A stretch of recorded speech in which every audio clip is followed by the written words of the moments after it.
Chapter 7:12. Young master, I'll go with you. If there's a fight later, I'll have one more helper. Fong stood in the yard, eager to have a go. He had been depressed for a few months. Now that he could finally relax, his true nature was immediately exposed. You can wait downstairs with some people. Li Yi waved his hand. This was a gay meetup, not a fight. It was impolite to bring so many people. It would be bad if they misunderstood. 2 grandmasters were enough. Okay. Fong nodded and said, then I'll tell them to enter the city first. In order to avoid trouble, Li Yi actually didn't plan to see Zhao Yi. But that was then and this was now. There were Taoist Yuan and Su on his left and right, so he had to be confident. The yard door opened. At the entrance of Fong Lin Garden, Lin Yang's body was shocked and he immediately walked over. Li Yi looked at him and asked, Brother Lin, which is the most famous restaurant in Feng State City? Restaurant? Lin Yong was stunned and said, why go to a restaurant? We can eat at home. It'll be a waste to eat outside. The Qian family restaurant was the largest and most luxurious restaurant in Feng State. Although the name was a bit tacky, to be able to name their own bank, they didn't expect them to give the restaurant an elegant name. The name was tacky, but the decorations, dishes, and prices inside were not ordinary at all. This restaurant was not open to ordinary people. Those who could enter were either rich, powerful, or rich and powerful. As for those who had neither money nor power but could eat and drink to their heart's content and leave without paying, they were either the manager of the restaurant or the son of the manager of the restaurant. Qian Duo belonged to the latter. Because he had used 10,000 taels of silver to buy poems, he was fined a month's allowance. Now he was penniless. He could only go to his own brothel and eat in his own restaurant. His life. In fact, there was not much difference from before. The only depressing thing was that he didn't know which big mouth had leaked the news of him buying poems. Now, the entire Feng province knew that he had bought those poems. The 10,000 taels of silver had only made a splash. It was far from achieving the effect he wanted. It was a bit of a waste of money. The most likely suspects were the one surnamed Yang and the one surnamed Xiao. He did not suspect the brother who sold the poem. If that was the case, he would definitely reveal the author of the poem. The other party's price was fair and he was honest with both the old and the young. However, he still owed him a copper coin and had not returned it yet. Qian Duo sighed. The poems were good, but he was too impatient. If he had released them step by step, he wouldn't have today. Seeing that there were guests coming in, the waiter of the restaurant immediately walked over and asked, Sir, do you have a reservation? The 3 people who came in looked a bit strange. One was a young man, one was a middle-aged Taoist, and the last one was a sloppy old man. The young man looked around and asked, There are no guests here. Do I need to make a reservation? If you want to eat, I recommend you to go to the restaurant across the street. The waiter smiled and said, You must have a reservation to eat here. In fact, reservations were just a way of saying it to the outside world. Feng State City wasn't big. The waiter knew very well who needed to make a reservation and who didn't. I'm leaving. Ask them to make the same thing for lunch. Qian Duo tore a chicken leg, stood up, and walked out of the door. The waiter quickly said, Yes, young master. Li Yi looked at the slightly fat young man and said, Qian Duo. Qian Duo turned his head and looked at him. He frowned and asked, Do I know you? Li Yi looked at him and said with a smile, Sorry, I still don't have change today. I'll give you the money back next time. Qian Duo's eyes suddenly widened when he heard this. His whole body trembled and he blurted out, You are that brother. Qian Duo stood at the door of the most luxurious private room in the Qian family restaurant and said to the waiter behind him, What are you waiting for? Hurry up and give us all the signature dishes here. Yes, young master. I'll ask someone to do it right away. The waiter responded and hurried downstairs. Qian Duo looked at the young man in front of him. Although he had traded with him twice, he had never seen his appearance. At this time, it was inevitable that he had a strange feeling in his heart. Brother, what else do you want to eat? I'll ask someone to arrange it right away. Although it was strange, his eagerness and enthusiasm didn't diminish at all. After all, the next time he had pocket money, he was going to buy a few hundred poems. This time, he would buy cheap ones. He wanted to win by quantity. How could he not shut those people's mouths? There's no need. Li Yi shook his head and said, I'll meet a friend here in a while. I'll leave soon. He had some doubts about the reliability of Lin Yang's recommendation of this restaurant. There wasn't a single customer. It didn't look like the best restaurant in Fengzhou City. Don't worry. You go first. Qian Duo smiled, closed the door, and left. Even if 100 poems were worth 100 taels of silver, it would still cost 10,000 taels of silver. He needed time to prepare. The opportunity was rare. If he missed it this time, he didn't know when he would encounter it again. When he walked down the stairs, there were several figures coming in from outside. Dad. Qian Duo walked over and looked at the god of fortune in the crowd. He asked in surprise, Dad, why are you here? Shut up. Qian Duo glared at him and asked, Is there any guest in the restaurant now? Who are they? No. Qian Duo shook his head at first. Then, he seemed to have thought of something and said, There is a friend of mine upstairs. As soon as Qian Duo finished speaking, a door opened upstairs. A young man walked out and looked down. He smiled and said, I've been waiting for His Royal Highness King Feng for a long time. Qian Duo scratched his head and said in surprise, Not much. I just arrived, and the dishes haven't been served yet. Dad, why did you hit me? Qian Duo covered his head and looked at the god of fortune with some resentment. Qian Duo glanced at the top of the stairs and pulled his arm to the side. Tell me, how do you know the person upstairs? In the private room, after Zhao Yi sat down, he looked at Li Yi with a hint of doubt on his face. He asked, Brotherly, why are you? Li Yi reached behind his ear with one hand and gently tore off the mask. There's actually such a strange thing in the world. Zhao Yi looked at the thin mask and Li Yi's hand with a hint of surprise on his face. Then, he looked at Li Yi and said, Brotherly, since you've arrived in Feng Province, why are you only now? Li Yi waved his hand and said, It's a long story. After a while, Zhao Yi had a look of realization on his face. He said, The holy religion does have a huge influence in the Qi kingdom. They are very well hidden, and we don't know what they're planning. They're a big problem for the imperial court. But don't worry, Brotherly. No matter how long their hands are, they can't reach Feng Province. It doesn't matter anymore, Li Yi said as he shook his head. If he really met the Taoist nun now, it was uncertain who would kidnap who. Zhao Yi looked at him and asked, The person who sent the message to the prince's mansion 2 days ago should have been arranged by Brotherly, right? As he spoke, he turned his head and looked at the sloppy old man who was sitting to the side and eating a chicken leg. The sloppy old man didn't even raise his head as he focused on eating the chicken leg in his hand. It's a small matter, a small matter. Li Yi didn't deny it.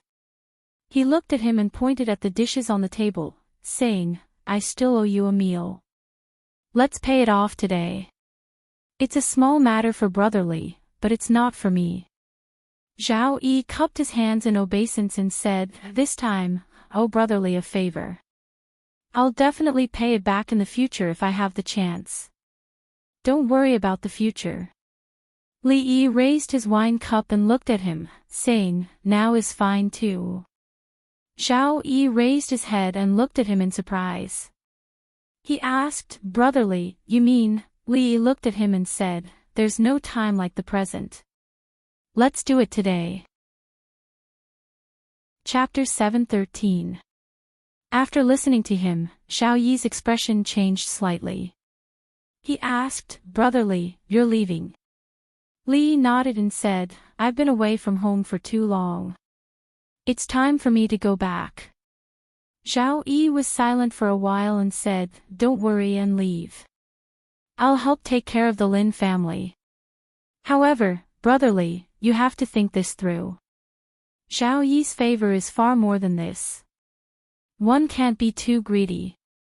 If I wanted tens of millions of liang of silver and fengzhou, you wouldn't give it to me, would you? Li Yi smiled and raised his head. He waved his hand at the people behind Xiao Yi and said, come, brother Xiuwen, brother Yanzhou, don't just stand there. Sit down and eat. Young Yanzhou and Zhao Xiuwen glanced at Xiao Yi. Seeing him nod, they sat on either side of him. A few days ago, the poems that were circulating in fengzhou were written by Brother Li, right? Ever since Li Yi appeared, Zhao Xiuwen's gaze rarely left his face. After he sat down, this was the first thing he asked. Li Yi waved his hand and denied, it was written by Brother Qian. Business was all about integrity. Money and goods were cleared. Those poems had nothing to do with him now that they were out of his hands. In fact, they had nothing to do with him in the first place. After Zhao Xiuwen asked that question, he realized he had asked a pointless question. Since he had seen him here, there was no need to argue about who the poems belonged to. Li Yi ate 2 mouthfuls of food and looked at Yang Yanzhou with some surprise. He asked, when did the foremost scholar of Qin and prefecture come to the Qi kingdom? In front of Brother Li, it's best not to mention anything about being the foremost scholar.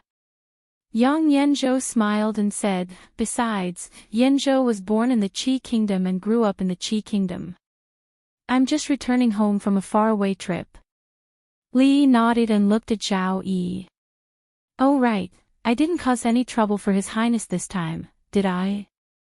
Zhao Yi shook his head and said, if this is considered trouble, then the more trouble the better. If one were to look at the entire Qi kingdom, the debit and credit method and the matter of the guilty silver were indeed like 2 huge stones thrown into a calm lake, stirring up quite a storm.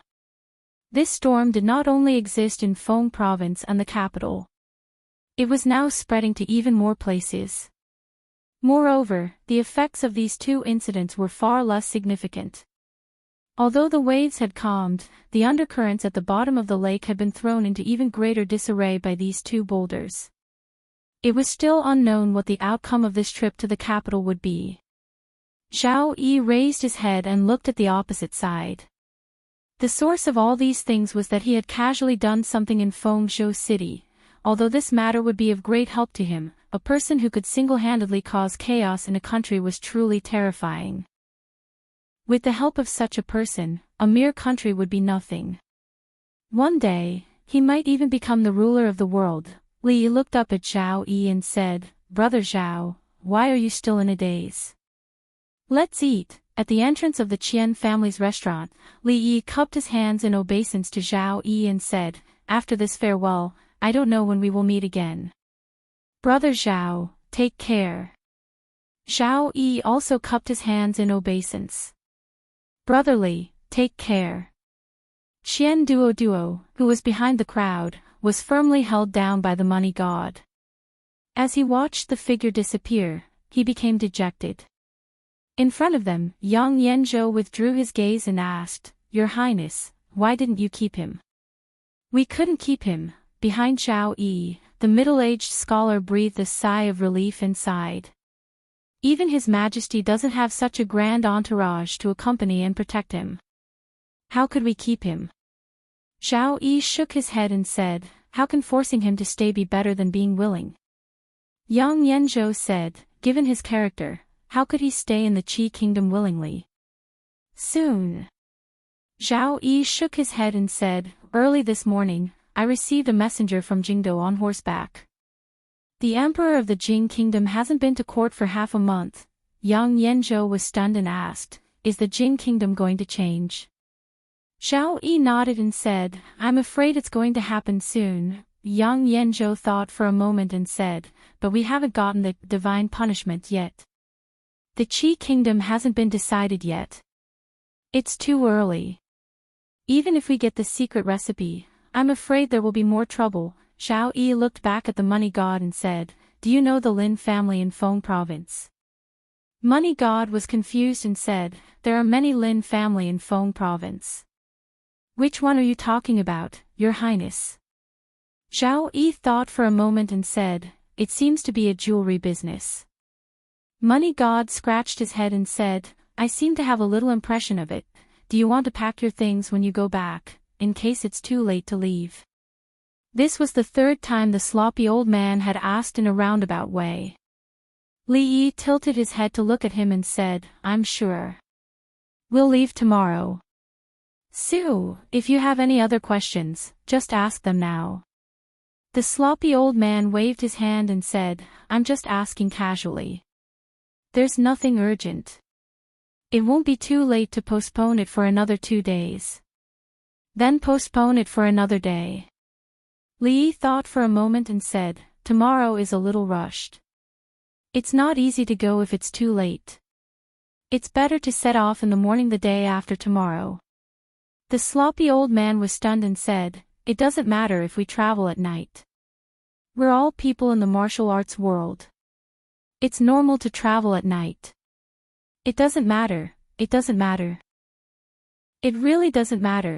Sitting in the yard, Lin Yong looked into the kitchen and asked, "Li brothers, who were those people who came here just now?"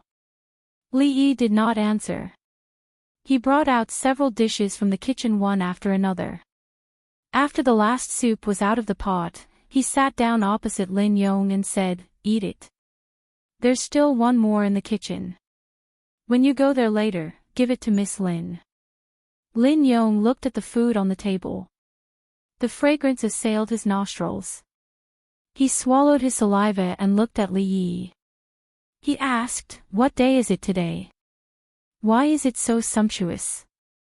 Li Yi waved his hand and said, "Eat it." Lin Yong looked at him and asked, "Don't you want to send one to Miss Lu?" Li Yi shook his head and said, "She's out. She won't eat at home today." Lin Yong looked around and asked, "Where's the old man? Let's eat. Don't talk so much nonsense." Li Yi glanced at him, picked up the chopsticks, and ate by himself. Lin Yong said as he filled a bowl of soup for himself, "To be honest, Li brothers, I've never seen a man cook so well. I've never seen a woman cook so well. I can't even eat the food that my husband cooks now. And my miss doesn't know how to cook at all. I'm thinking, a woman who can't even cook, who will marry her in the future." Ahem. Li Yi coughed softly. "What's wrong? Are you choking?" Lin Yong raised his head to look at him, then scooped another bowl of soup for himself. Pressing down on the small mountain of soup in the bowl, he said, "Eat slowly, I won't fight with you over it." "Right, where were we just now?" Li Yi reminded him, "We were talking about your husband's cooking is not good." "No, I think we were talking about my Mississippi." Lin Yong shook his head and said, "My miss is not like a woman at all. Not to mention that she can't cook, she's so powerful. Everyone in the Lin family is not afraid of her. In my opinion, women can't be too powerful. If they are too powerful, they won't be able to marry, no matter how beautiful they are." Ahem. Li Yi coughed again. "I told you to eat slowly. Come, have some soup." "Oh, there's no more soup." Lin Yong waved his hand and said, "In fact, without Miss Lu, I think you and my miss are the best match. Miss will do the work of earning money and supporting the family. You can live off a woman at home. No, you can cook at home and recite poems. Miss also likes these things. That's great. I won't worry about her marriage." Lin Wanru stood behind him and said apologetically, "I've made you worry." Lin Yong looked back and said, "We're family. don't be so polite. I've watched you grow up." Then he looked back at Li Yi and said, "Li brothers, what did you say just now? You're going out to find Miss Lu for dinner, right?" "I'll go right away." Before he finished speaking, he had already put down his chopsticks and strode outside. Li Yi made a helpless gesture and said, "You know, he's like this. Don't mind him. He's been so outspoken for so many years. I'm used to it." Lin Wanru nodded and looked at him and said, "Tomorrow morning, the Lin family will hold a banquet. The shopkeepers of several shops and people from the business will go. Remember to come." Li Yi nodded and said, "Got it. I'll ask Brother Lin to pick you up tomorrow." Lin Wanru said and turned to leave. When she reached the door, she turned back. "Is there anything else?" Li Yi looked at her and asked. Lin Wanru pointed to the kitchen and said, "These are my dishes. Bring them there yourself." Chapter 7:14. Although the Lin family was not as rich as the Qian family in Fengzhou, and there were hundreds of shopkeepers in the shops under their name, the number of people in the shops was not small, including the members of the small chamber of commerce led by the Lin family. Every 6 months, the Lin family would gather these people together. Firstly, it was to connect with each other, and secondly, it was to evaluate their achievements. Based on this, they would reward or punish them. Occasionally, they would also make some changes in personnel. Although the accounts of the Lin family were personally handled by Lin Wanru, as the accountant, Li Yi naturally had the right to participate in this meeting. Apart from the 2 days he stayed here at the beginning, this was the second time he came to the Lin family. Today, the Lin family was very lively. Li Yi did not know many members of the Lin family, and now there were many new faces. He had never been interested in such a banquet. Yesterday, he just did not think about how to bid farewell to Lin Wanru, so he agreed to it. In fact, he still had not thought about it. If it was just a relationship of using each other from the beginning, there was nothing to worry about. Leaving a letter was enough, and there was no need for any explanation. Any explanation would be an explanation for the previous deception, and it would be difficult to say it. After all, he was shy and embarrassed. Lin Wanru was now the real master of the Lin family, and everyone was afraid of her. Naturally, there were many social engagements this morning. Li Yi saw her walking back and forth a few times, but he only nodded or smiled slightly. He did not even have time to speak. There were quite a few people who glanced at him or stopped at him. Occasionally, he could hear some gossip. For example, what was the relationship between this accountant and the young lady of the Lin family? Could it be that he was keeping a gigolo outside? It was really unusual for the young lady of the Lin family to be unmarried at this age. She was as pretty as a flower and had an exquisite figure. This gigolo had gotten a bargain. Li Yi reached out and touched his face. These days he was busy and did not have much time to bask in the sun. Maybe his face was a little pale, but it did not matter. It would be back to black after a month of basking in the sun. He really missed the small courtyard and the rocking chair at home. Lin Yong kicked over the stool of someone who was gossiping and sat opposite Li Yi. He said, "I hate these people who gossip behind people's backs the most. What's the use of talking behind people's backs? Do you have the guts to say it in front of the young lady?" Lin Yong glanced at Lin Wanru, who was surrounded by countless people not far away. He picked up a pot of tea from the table and gulped it down. Only then did he wipe his mouth and say, "Miss plans to open a new shop. She will announce it today. These people are all thinking about opening a new shop. They are simply dreaming. Miss already has plans. They are all wasting their efforts." Li Yi Yong of Lin, and asked Cass Lin's Lin. "Of course it is to be a shopkeeper." Lin Yong looked at him and said, "Being a shopkeeper has a lot of money. Everyone knows this. That shop used to be managed by the second master. That's why he could be so greedy." but they are thinking in vain this time. Lin Yong looked at him and said mysteriously, "You will know in a while. Miss is like a tigress at home. No one dares to say a word when she roars. This matter should be settled." Ahem. Li Yi coughed lightly. He picked up the teacup and moistened his lips. Lin Yong glanced at the teacup on the table. He stood up naturally and said, "The tea is cold. I will go and heat it up." He stood up, picked up the teapot, and walked straight ahead. Lin Wanru sat down where he had been sitting. Her expression was rather helpless. "Tired?" Li Yi pushed a fruit platter over and asked. Lin Wanru said, "It's been like this for the past few years. It's good to get used to it. There's no end to business, and there's no end to earning money." Li Yi shook his head and said, "There are still many things to do in life. This kind of life is so boring, but if I don't do business, I don't know what I should do." Lin Wanru shook her head. When she looked at him again, she said, "There is something." She was only halfway through her sentence when there was a sudden commotion in front of her.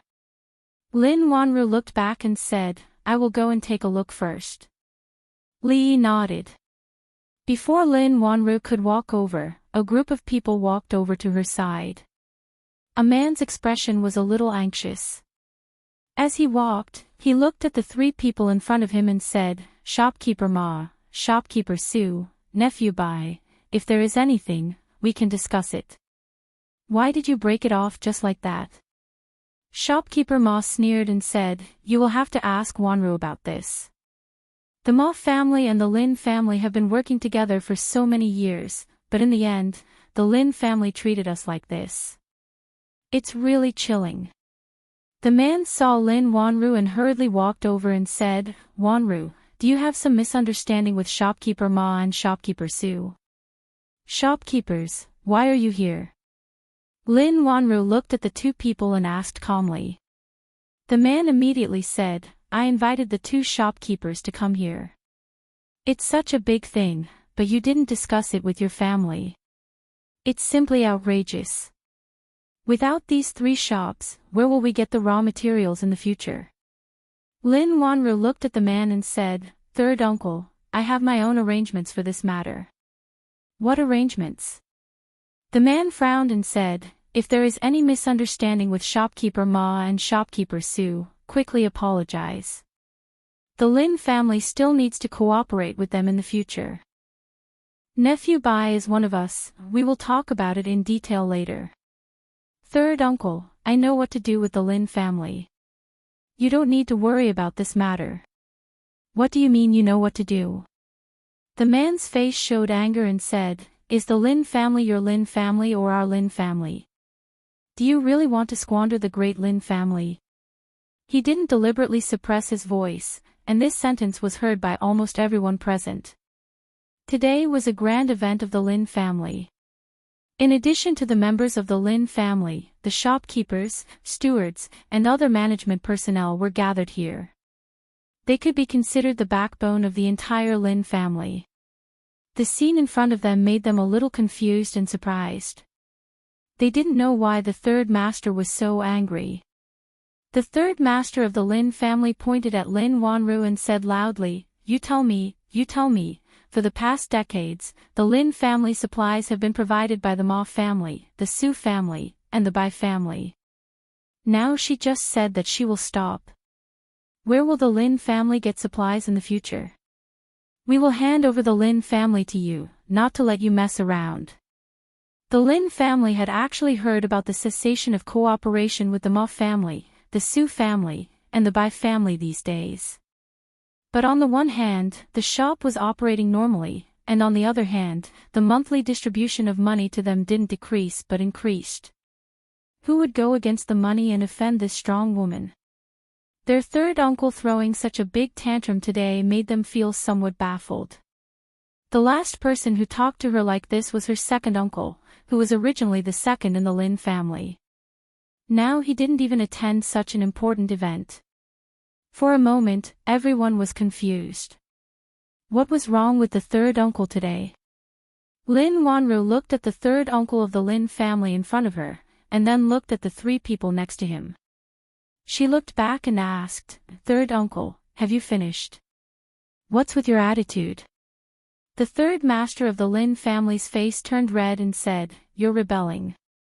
If the Lin family continues to be tormented by you like this, sooner or later it will be over." After saying this, no one responded. The third master of the Lin family looked a little embarrassed, and his eyes vaguely glanced in a few directions. Finally, someone stood up and said, "I think third brother is right. We have been cooperating with these families for so many years. How can we just stop? How can we do business in the future?" Another person responded, "Yes, Wanru, this matter concerns the entire Lin family. You can't make the decision alone." Lin Wanru looked at them. She had seen this kind of situation countless times, but they had long been used to lying at home and taking money, so they would just say it. This time, third uncle was probably looking for the wrong person again. Shopkeeper Ma waved his sleeves and said, "If it weren't for the many years of friendship with the Lin family, I wouldn't have come today." "Shopkeeper Ma, don't be angry, don't be angry." The third master of the Lin family tried to persuade him. He hurriedly gave Lin Wanru a look and said, "What are you waiting for, Wanru? Apologize to Shopkeeper Ma quickly." Shopkeeper Su also frowned and said, "If the Lin family can't give us a satisfactory explanation for this matter, we'd better go our separate ways in the future." Lin Wanru reached out to the door and said, "Then please." Chapter 7:15. Shopkeeper Ma and Shopkeeper Su were taken aback when they heard that. Their faces instantly turned ugly. Shopkeeper Ma smiled coldly and said, "Third Master Lin, you saw it too. It's not that we don't want to give you face. Your Lin family really has produced a powerful person," Shopkeeper Su said in a strange tone. He turned around and said, "Let's go." He and Shopkeeper Ma turned around and left. Bai Yu looked at Third Master Lin, then at Lin Wanru, and also turned around to leave. "Let's hold a family meeting." Third Master Lin looked around and said to the Lin family members, "It's time to choose someone who truly thinks for the Lin family." The family meeting was not an ordinary meeting. It was only held when it involved important matters, such as the renegotiation of the person in charge of the Lin family's business. The Lin family's attention was not on Third Master Lin, but on what was behind him. Shopkeeper Ma and the others did not leave, not because they did not want to, but because the door was blocked.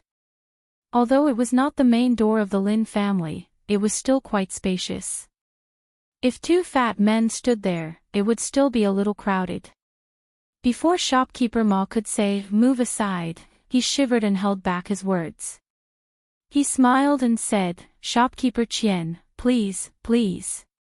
Shopkeeper Su and Bai Yu quickly moved aside. Others might not recognize the god of fortune money, but as businessmen, how could they not recognize him? After moving aside hurriedly, they were confused. Today was the Lin family's family banquet. What was the famous god of fortune money doing here? However, the god of fortune money did not care about the three of them. He straightened his belly and walked straight inside. So fast. Li Yi, who was eating melon seeds nearby, stood up and murmured. Third uncle of the Lin family turned around and looked at the familiar yet strange fat man with a puzzled expression.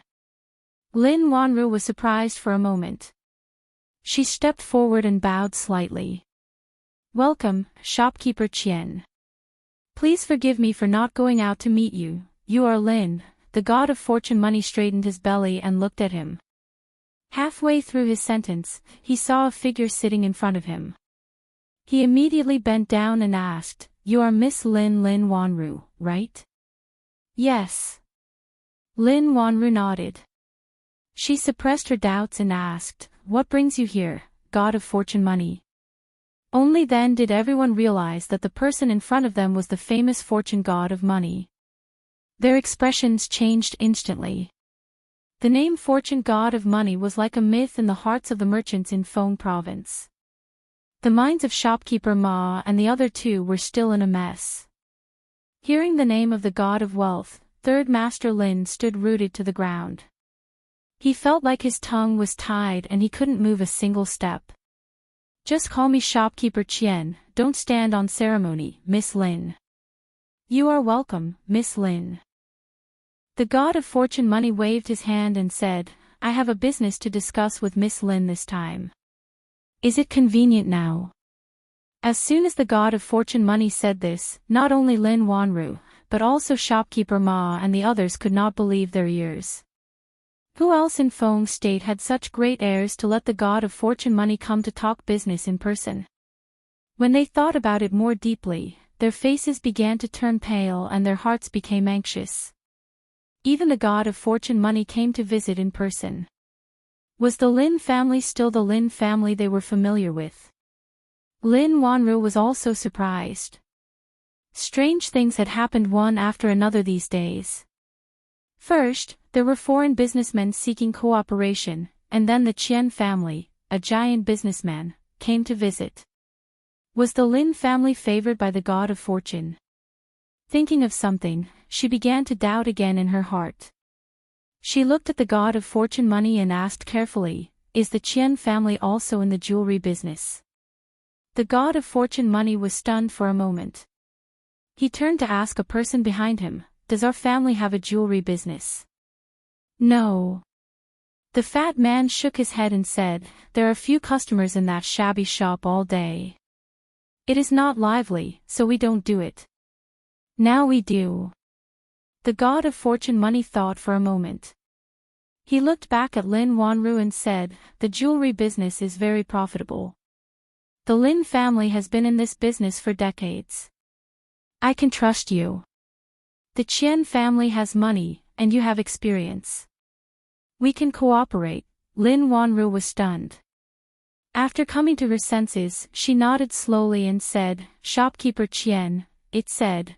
When shopkeeper Ma and shopkeeper Su heard this, their legs immediately became soft. What kind of cooperation was this? It was obvious that the Qian family was shamelessly sticking to them. When had the God of Fortune Money been so polite to others? The Lin family had found a great master. Even the God of Fortune Money had come to visit them in person. If they went against the Lin family, how could they survive in Fengzhou in the future? Bai Yu opened her mouth, but she didn't know what to say. She watched the Lin family crowd around them. She stood there in a daze. She looked at third master of the Lin family and found that he had the same expression. More than half of the people outside suddenly disappeared. Li Yi shook his head. This must be the arrangement of Zhao Yi. The reason why the God of Fortune Money's road to wealth was so smooth was probably because of him. It was a little exaggerated, but at least it showed that he took this matter to heart. A shadow appeared in front of him. Li Yi looked up and saw Qian Duo standing in front of him. He waved to him and said, brother, we meet again. Li Yi looked at him and shook his head. I have no poems to sell to you this time. Qian Duo quickly sat to the side and said, hey, brother, don't be like this. The price can be negotiated. Li Yi couldn't figure out what was going on in his mind. He asked, why do you need so many poems? Is it just to woo those brothel girls? Qian Duo gritted his teeth and said, I just can't stand those scholars. As long as I can make them uncomfortable, I'm happy. So you buy poems. They say I'm an idiot, so I write poems for them to see. Li Yi glanced at him. Those scholars must have hurt him a lot in the past. It made sense. He was fat and didn't study well. He used to be the target of bullying in school. You make them uncomfortable just because you write poems. Qian Duo nodded and said, just thinking about how they looked back then is enough to vent my anger. Then you might as well spend a silver coin to find a few ruffians on the street. When they come out of the brothel at night, you can cover their heads and beat them up. Li Yi looked at him and said, if you pay a silver coin, those ruffians will definitely do it. If you can beat up 10 with 1 tael of silver, how many can you beat up with 10,000 taels of silver? You can't be unhappy with all the scholars in the world, right? Qian Duo was stunned for a moment and said, "Is that okay?" Li Yi looked at him again. This kind of rich young master had never experienced the sufferings of the human world. A silver coin was already a lot. With this silver coin, a poor family would have food to eat and not starve to death. If this isn't enough to vent your anger, spend more money. 1 tael of silver. 1 tael of silver to find a beggar with a child on the street. When he is drinking with his friends, rush in while crying and scold him for being heartless and abandoning his wife and son. Run away after scolding him a few times. I guarantee that he won't care about you in the future. That works. Qian Duo's eyes widened. If you are willing to spend more money, 100 taels of silver, there will be lesser-known prostitutes willing to listen to you. They will spread the news that he doesn't pay for prostitutes. From then on, you won't see him in any brothel. Li Yi patted him on the shoulder and said, "Think about it. How many things can you do with 10,000 taels of silver? Save it. Even if you have money, you shouldn't spend it like this." Chapter 7:16. Qian Duo was really a clean stream among the rich second generation. He used to be. In terms of financial resources, there were few families in the entire Feng state that could compete with the Qian family. In terms of background, the Qian family was backed by the third prince, Zhao Yi. Which poor scholar could afford to offend him? Such a person had always suffered from the cold eyes and ridicule of others, but he just wanted to buy a poem to show off. How did the Qian god of fortune teach his son? If it was someone else, they would have lost a few lives. When he encountered difficulties in the Qi kingdom, it was because of Qian Duo that he survived 2 financial crises. Just because Qian Duo called him a brother, he would definitely help him. In order to prevent him from walking down the wrong path, he had said those words after careful consideration. Qian Duo obviously had not experienced the ugly baptism of the secular world. After Li Yi's words, he fell into deep thought. I understand. When Li Yi was about to finish his cup of tea, Qian Duo suddenly stood up with a look of enlightenment on his face. Li Yi glanced at him and asked, "What do you understand?" Spend the least amount of money and do the most things. You can't just think about throwing money. You have to do things cleverly. Qian Duo's face showed a thoughtful expression. Every penny should be spent just right. That's what my father taught me. Li Yi nodded. Qian Duo understood the essence of those words so quickly. The boy was worth teaching. So. Qian Duo turned to look at him and asked, "When are you going to pay me back?" This was a bit like burning the bridge after crossing the river. Just now, he had taught him so many life philosophies and guided him in the right direction. He hadn't even mentioned taking the money, but he was showing off first. This is different. Qian Duo looked at him and said seriously, "Thank you for your advice just now. I have benefited a lot. How much is that worth?" "Brother, name a price and I will give it to you immediately." He changed his tone and said, "But brother, you owe me a penny. You have to pay me back." Seeing his serious look, Li Yi began to admire the god of wealth's upbringing. To be able to raise such a son, it was enough to show that the god of wealth could climb to such a position in a short time, not entirely because of Zhao Yi. Li Yi had a look of appreciation on his face. He nodded and said, "The return event is over. I don't have any money." The nature of today's banquet could be considered as half a family banquet for the Lin family. The members of the Lin family were only a small part of them. Most of them were the shopkeepers and managers of the shops under their name.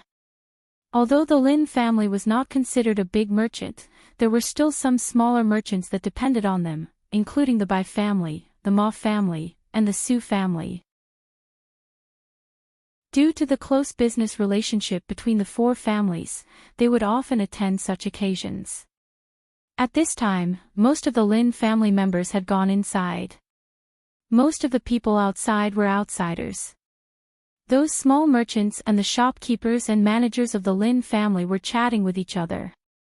They looked in a certain direction from time to time, and their faces were full of doubt and surprise. There were many rich families in Feng State City. There were also a few families that had dozens or even hundreds of years of history, which the Qian family could not compare with. However, those high and mighty families had nothing to do with them.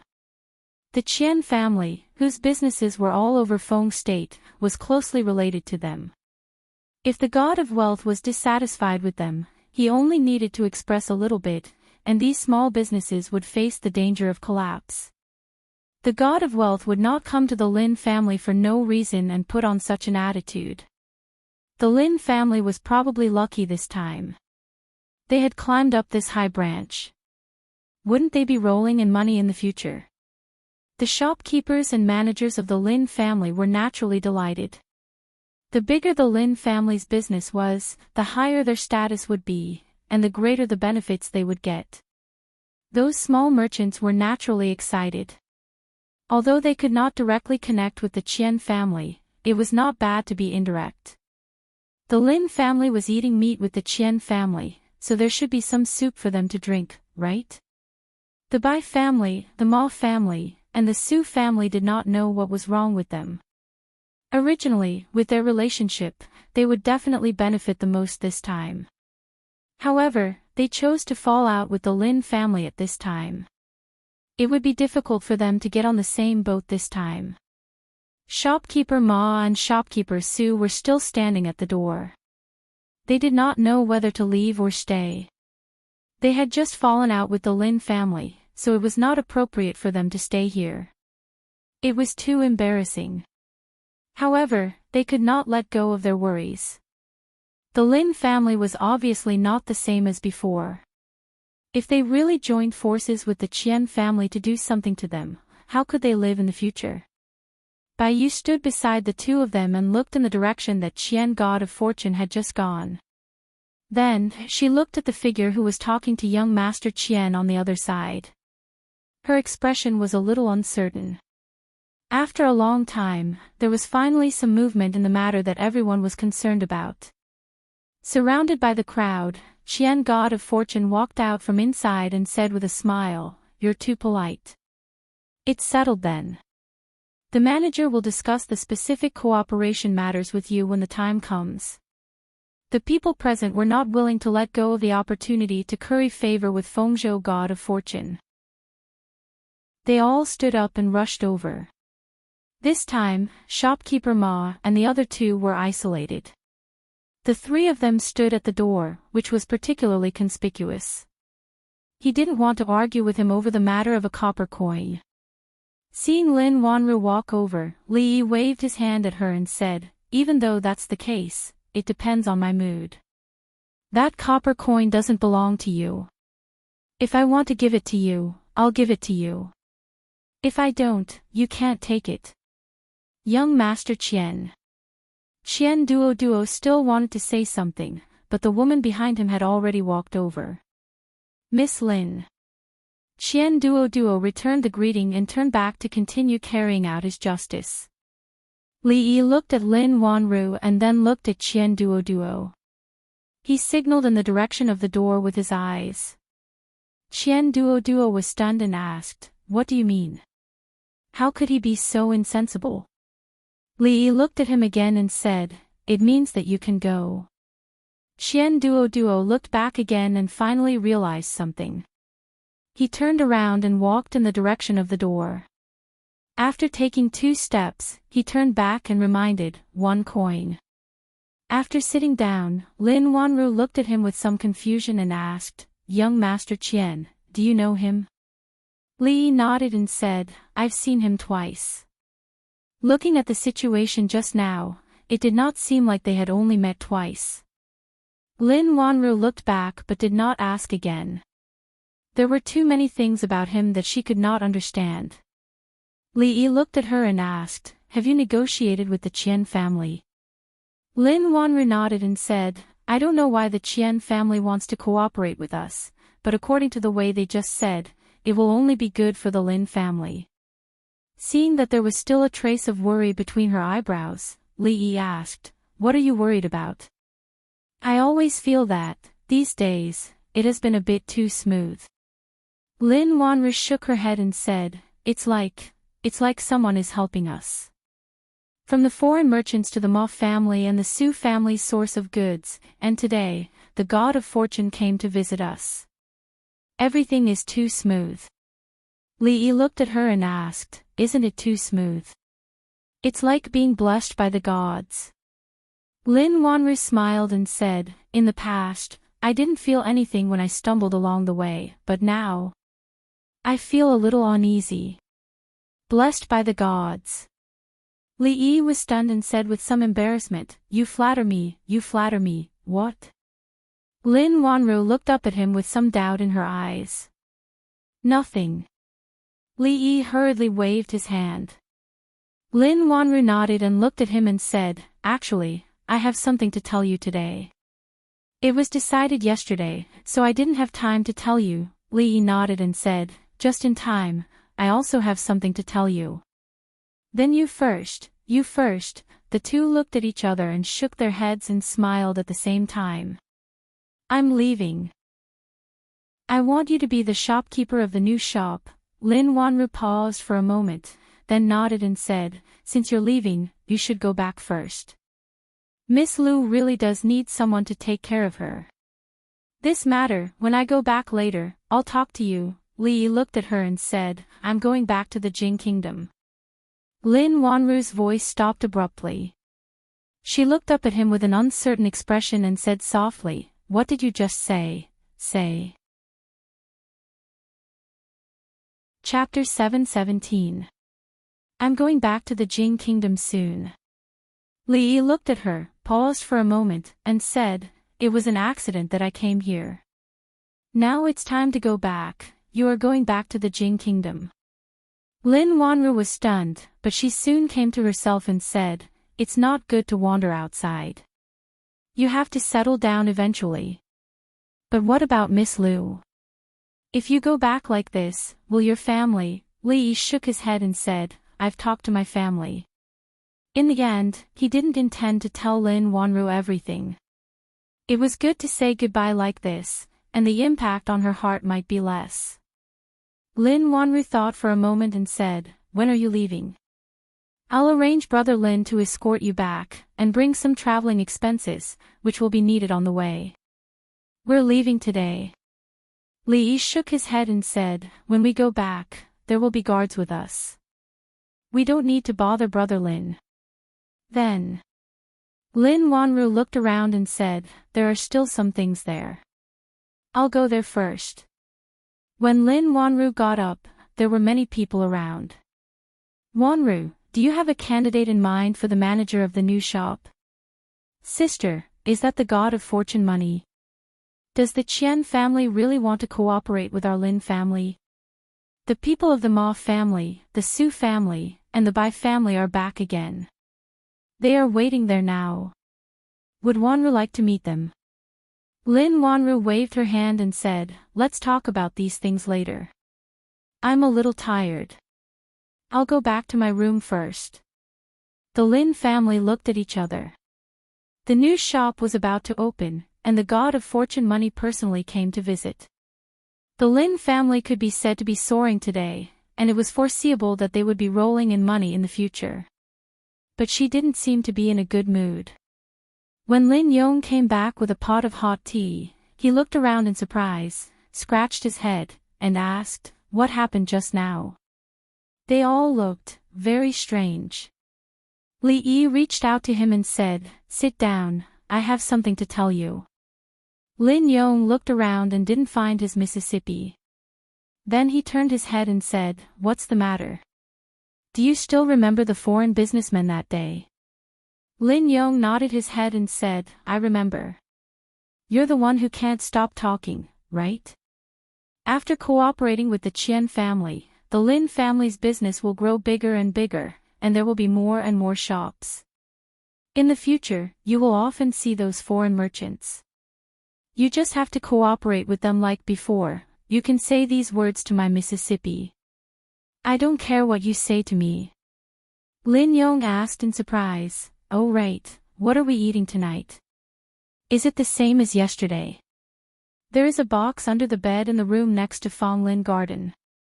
After tonight, you can take it out and give it to your Mississippi. Lin Yong was even more surprised and asked, wait, what are you talking about? Why don't I understand? Li Yi took out a booklet from his arms and handed it to him, saying, don't forget to give it to her. You must give it to her in person. Lin Yong was stunned. He looked at him and asked, what on earth happened? Hurry up. On a street in Fengzhou City, a group of soldiers passed by quickly, and pedestrians gave way. What's going on? Are they going to arrest people again? Didn't they say that those people have been surrounded by the third prince? How can they come out? It seems that someone is going to be unlucky again. As the pedestrians on the street were talking, the young man in white who was walking in front urged again with a sullen face, hurry up. If they run away, can you bear the responsibility? A man who looked like an official followed him and asked carefully, it's not good to arrest people so casually, right? The young man looked at him and said discontentedly, what do you mean by casually arrest people? I suffered serious internal injuries because of him. Can't your yamen do something about it? The accompanying officials lowered their heads and said nothing. County Magistrate Wu was in real trouble this time. He couldn't afford to offend any of these people from the capital. Although they were surrounded by the guards in the courier station a few days ago, the guards had retreated. Which official in Fengzhou dared to offend the first prince's people? County Magistrate Wu thought to himself, even if you have serious internal injuries, you should at least pretend to be more realistic. It's too arrogant to arrest people so aggressively, however, he should be arrogant. Several officials in the yamen had been arrested by them. As a small county magistrate, if he disobeyed them on this matter, they could use any reason to take off his hat and escort him to the capital. The young man urged, where is the Lin family? Are we almost there? County Magistrate Wu pointed to the front and said, it's just in front, almost there. A trace of pleasure appeared on the young man's face. Although he wasn't surrounded in the courier station like the censors, he was still depressed. If he didn't take revenge, he wouldn't feel at ease when he returned to the capital. He had to leave Fengzhou tomorrow. It wasn't easy for him to get an order from his cousin. What could a lowly businessman do? However, time was short. He had to let the two women go this time. What a pity, do you remember everything? Li Yi looked at Lin Yong again and asked. Yes, I remember. Lin Yong nodded and immediately asked, what happened? You should tell me now, right? I'm leaving. Lin Yong was stunned for a moment and said, it's not too late to leave after you tell me what happened. As soon as he finished speaking, a voice suddenly came from the front, who is Li Xian? Li Yi looked at him strangely and asked, is there a person called Li Xian here? Isn't that you? Lin Yong looked at him in surprise. Li Yi was stunned for a moment. He rubbed his forehead and said, sorry, I forgot. Lin Yong looked at him and then at the group of officials pouring in from the door. He was confused until a somewhat familiar young man walked in from outside. His expression finally changed. Who is Li Xian? A man in an official uniform stood at the door and asked loudly. Seeing the appearance of an official, everyone in the courtyard was stunned at first, and then they were all surprised. The Lin family was really troublesome today. First, the Ma family, Su family, and Bai family came to quarrel with each other. Later, the money god came to cooperate with them in person. As soon as the money god left, the officials came to the door. Didn't these people really discuss it? Who is Li Xian? I don't know. I've never heard of such a person in the Lin family. Is that the county magistrate? Why is the county magistrate here? Did the Lin family get involved in a lawsuit? The county magistrate's arrival brings light to the Lin family. While people were whispering timidly, the third master of the Lin family had already greeted the county magistrate with a frightened face. He asked cautiously, "May I know why the county magistrate has come to the Lin family?"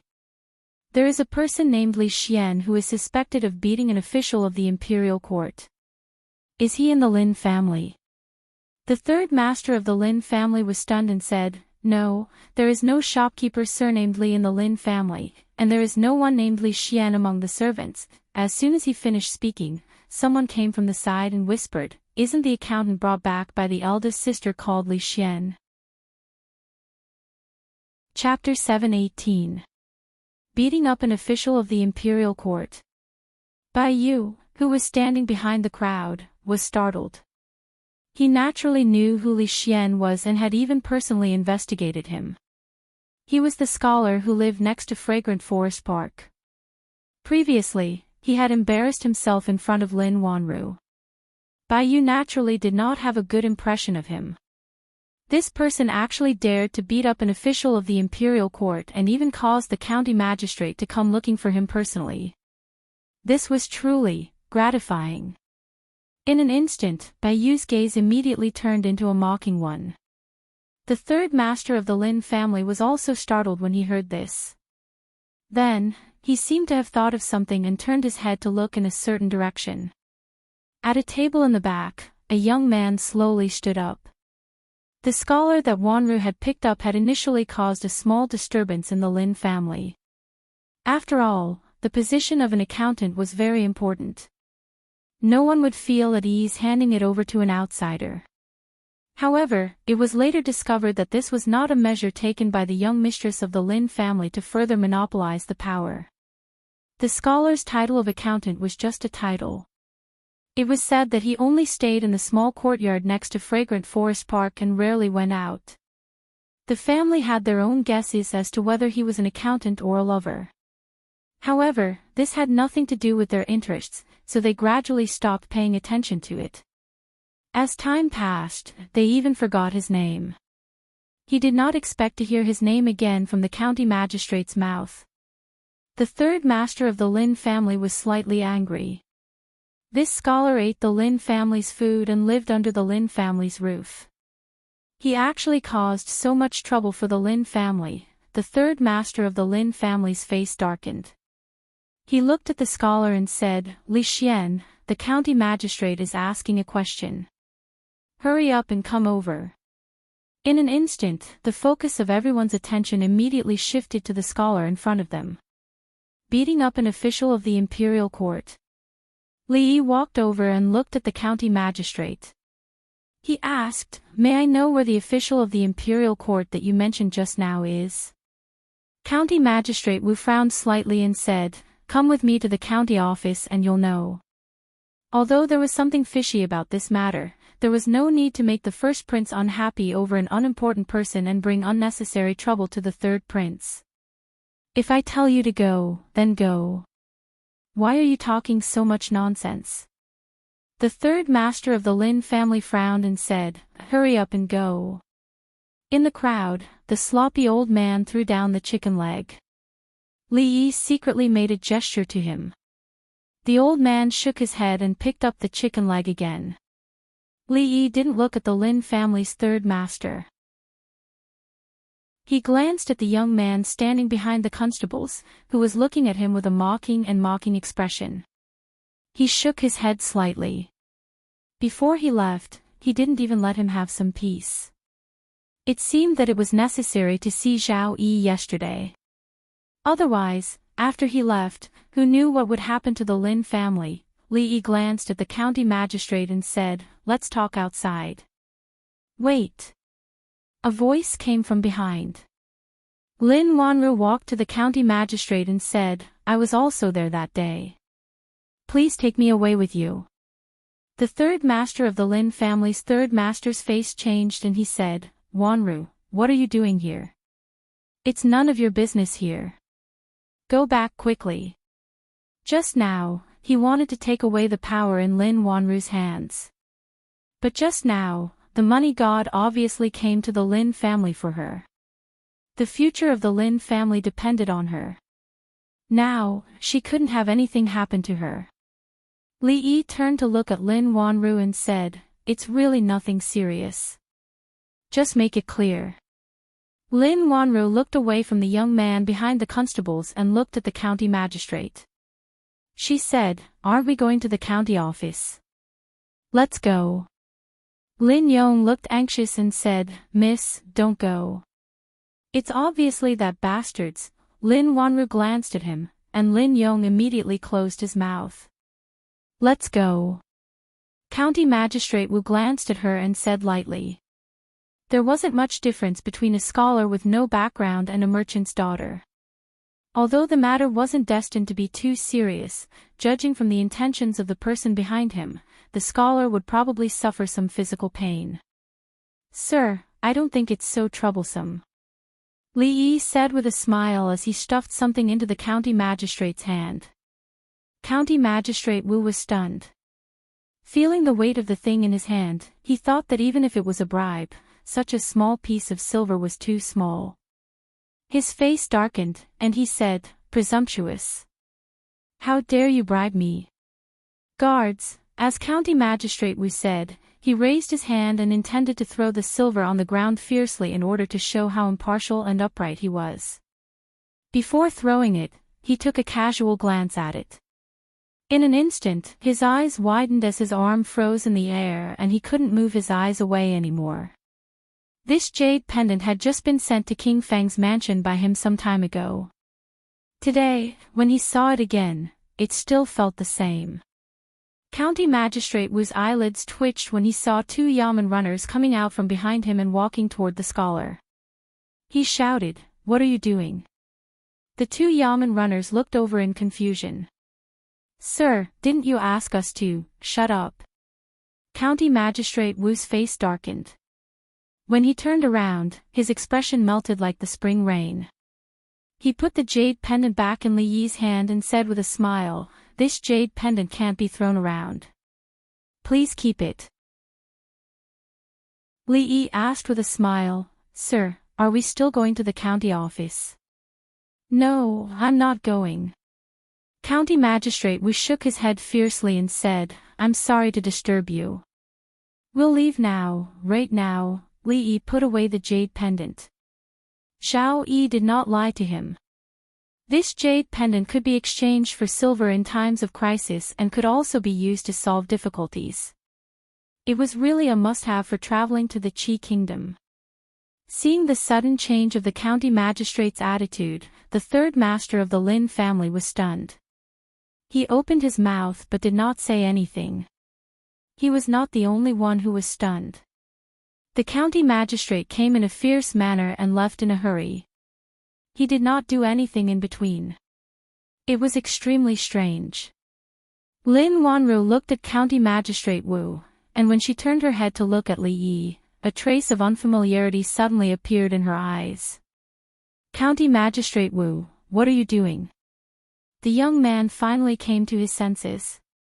He stepped forward and said angrily, "Are you going to bend the law for personal gain?" County Magistrate Wu's face darkened. He did not want to offend the first prince's people, but it did not mean that he was willing to offend the third prince.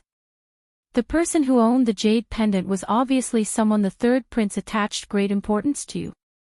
County Magistrate Wu did not dare to offend the third prince. After all, the first prince was not the real master in Feng province. He looked at the young man with a sullen face and said coldly, "Do I need you to teach me how to do things?" This scene caused everyone present to be dumbfounded. Today, they not only saw the god of fortune in Feng province, but also the county magistrate's internal strife. This trip to the Lin family was not in vain. How dare you? Even in the capital, he was a domineering and unscrupulous person. How dare a remote county magistrate treat him like this?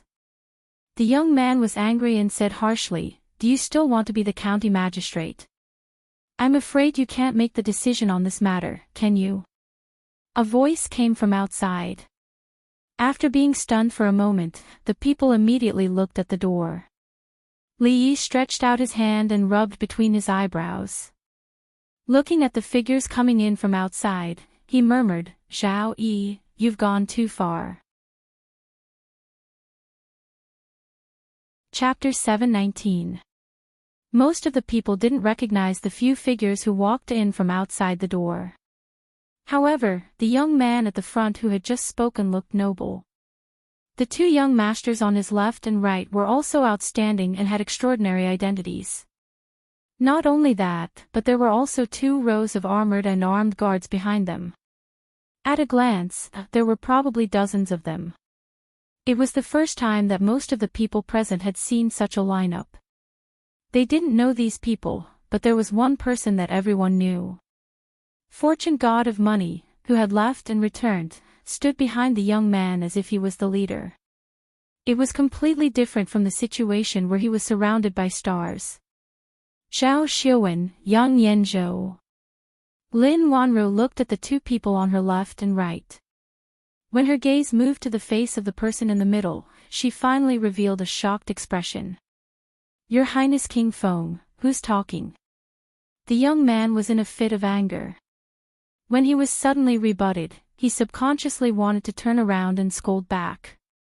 However, when he turned around and saw the person who walked in, he immediately became dispirited. He trembled and involuntarily took a few steps back, swallowing the words that were already in his throat. "Feng, Feng. Your Highness King Feng." Although his identity wasn't ordinary and he had the right to be arrogant, he also knew that there were 2 people in Feng province that he couldn't afford to offend.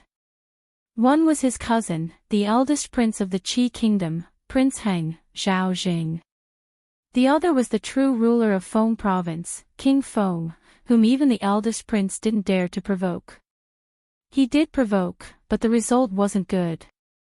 The relay station where he lived was surrounded by 1,000 guards. Although his freedom wasn't restricted, he was humiliated, lost the hearts of the people, and even lost his credit. At this moment, he was even more depressed than County Magistrate Wu. "Greetings, Your Highness King Feng." County Magistrate Wu bowed apologetically and secretly wiped his cold sweat. As expected, this person's relationship with His Highness King Feng was extraordinary. Not only did he give the jade pendant that represented his identity to King Feng, but he also came personally. If County Magistrate Wu hadn't been quick-witted just now, he would have made a big mistake. If they didn't hear the young man's trembling voice clearly just now, they finally heard the county magistrate's words just now, which were spoken fluently and clearly in the official language. King Feng. The 3rd master of the Lin family trembled as he said this, and immediately knelt down. When the crowd regained their senses, they also lowered their heads and knelt down. Unless it was a special occasion, the people of the Qi kingdom did not have to kneel to the officials. However, the person in front of them was a genuine prince, the lord of Feng province. In this place, his reputation was unparalleled. They held this name in awe and veneration. Wallah! Wallah! Even the thick-skinned Lin Yong knelt down without hesitation. In the entire courtyard, the only people who hadn't knelt down in front of Zhao Yi were a sloppy old man who was sitting in a seat and eating a chicken drumstick, Li Yi who stood there with a helpless expression, and Lin Wanru who hadn't knelt down because he was holding her wrist. Lin Wanru looked at him and said in a panic, "This is His Highness King Feng." "You can't be rude." In the crowd, Baiyu raised his head and took a look. After being stunned for a moment, a gloating expression quickly appeared on his face. "Come in and talk." Li Yi sighed and turned to walk inside. Lin Wanru was pulled by him. She stared blankly at the people in front of her and unconsciously followed him in. "I'm a little presumptuous. Brotherly, please don't take offense." Zhao Yi laughed heartily and walked up quickly. Dozens of guards rushed into the courtyard and surrounded the hall that the group had entered. The gloating expression on Baiyu's face froze. Confusion, and deep fear appeared in his eyes. The third master of the Lin family was still kneeling on the spot. He stared blankly at this scene and even forgot to get up. At this moment, his heart was pounding. Was the person who spoke just now really the accountant of the Lin family? The gigolo kept by Wanru? How could he speak to His Highness King Feng like that? How could His Highness respond like that? The third master of the Lin family rubbed his forehead with his hand. He felt dizzy. The accountant of the Lin family, the gigolo kept by Wanru. He spoke to him like that and reprimanded him. His Highness King Feng was so polite to him. Not only did he feel dizzy, but his vision also darkened until it was completely black. Third uncle, old third, what's wrong with you? Wake up! The muffled sound of his head hitting the ground finally brought everyone from the Lin family back to their senses. They all rushed in the direction that the third master of the Lin family had fainted on. In the hall, Li Yi rubbed his forehead. He looked at Zhao Yi and asked, "Isn't this a little too much?" Zhao Yi shook his head and said, "I'm leaving for the capital tomorrow. I can't disappoint Brother Li, so I thought it was better to come personally." Zhao Yi took a sip of tea and glanced at Lin Wanru. He then looked away and said, "This way, even if I leave, no one in Feng province will dare to make things difficult for the Lin family. Are you satisfied with this, Brother Li?" Lin Wanru was stunned. The hand that was pouring tea for Li Yi also trembled slightly. Li Yi waved his hand and said helplessly, "Thank you." The third prince's visit to the Lin family was much more useful than Fatty Qian's visit. In the future, no one in Feng province would dare to do anything to the Lin family even if they had the guts of a bear or a leopard. However, the problem was, how could he cover up this matter? Moreover, before you leave, Zhao Yi should see you off. Zhao Yi looked at him and added, "Don't forget that you still owe me a meal." Li Yi was stunned and asked, "Didn't I pay you yesterday?" Zhao Yi looked at him and said, "Brother Li, did you forget that you didn't pay the bill yesterday? One treats, and the other pays." Li Yi looked at him in surprise and asked, "Is there a problem?" Zhao Yi looked at him deeply and said, "You left in a hurry yesterday. There are some things that you didn't have time to ask. If you go to the capital like this, I won't be at ease." Li Yi took a sip of tea. Zhao Yi looked at him and said, "The imperial edict from the capital arrived yesterday. Many officials in Feng province were found to have their properties confiscated through the debit and credit method. I'm afraid some of them will be beheaded. The imperial court has been in turmoil for a long time because of this. Brother Li, why don't you tell me if this method is feasible or not?" Li Yi looked at him and asked, "You want to implement this method?" Zhao Yi nodded and said, "The problem of the Qi kingdom is already very serious." Li Yi shook his head and said, "If this method is implemented vigorously, the Zhao family will die. If it is not implemented, the world will die." Zhao Yi heard this and frowned slightly. The debit and credit method, turmoil in the imperial court, confiscation of properties, beheading. Lin Wanru's eyes flashed. It seemed that a certain image began to appear in her mind. What will happen if people find out about this method of checking accounts? Actually, it's nothing much. At most, the situation will be unstable, the entire country will be in turmoil, heads will fall, and blood will flow like a river. She glanced sideways. It turned out that he hadn't lied to her when he said those words at that time. Zhao Yi was the third prince, so it was impossible for him to remain at the Lin clan for too long. Moreover, he was leaving for the capital tomorrow and would have many other matters to attend to. It was already extremely rare for him to be able to stay at the Lin clan for an hour. Lin Wanru stood in the hall. The scene of his conversation with His Highness King Feng, Yang Yanzhou, and Zhao Xuan appeared in her mind. She finally raised her head and looked at him and asked, "You've known them for a long time?" "I've known the third prince and Zhao Xuan for almost a year. However, to be honest, I've only met them once or twice before." Li Yi thought about it and said, I met Yang Yanzhou a little earlier. He was at Qing and prefecture in the Jing kingdom. I've known him since then. He's known as the #1 scholar of Qing and prefecture.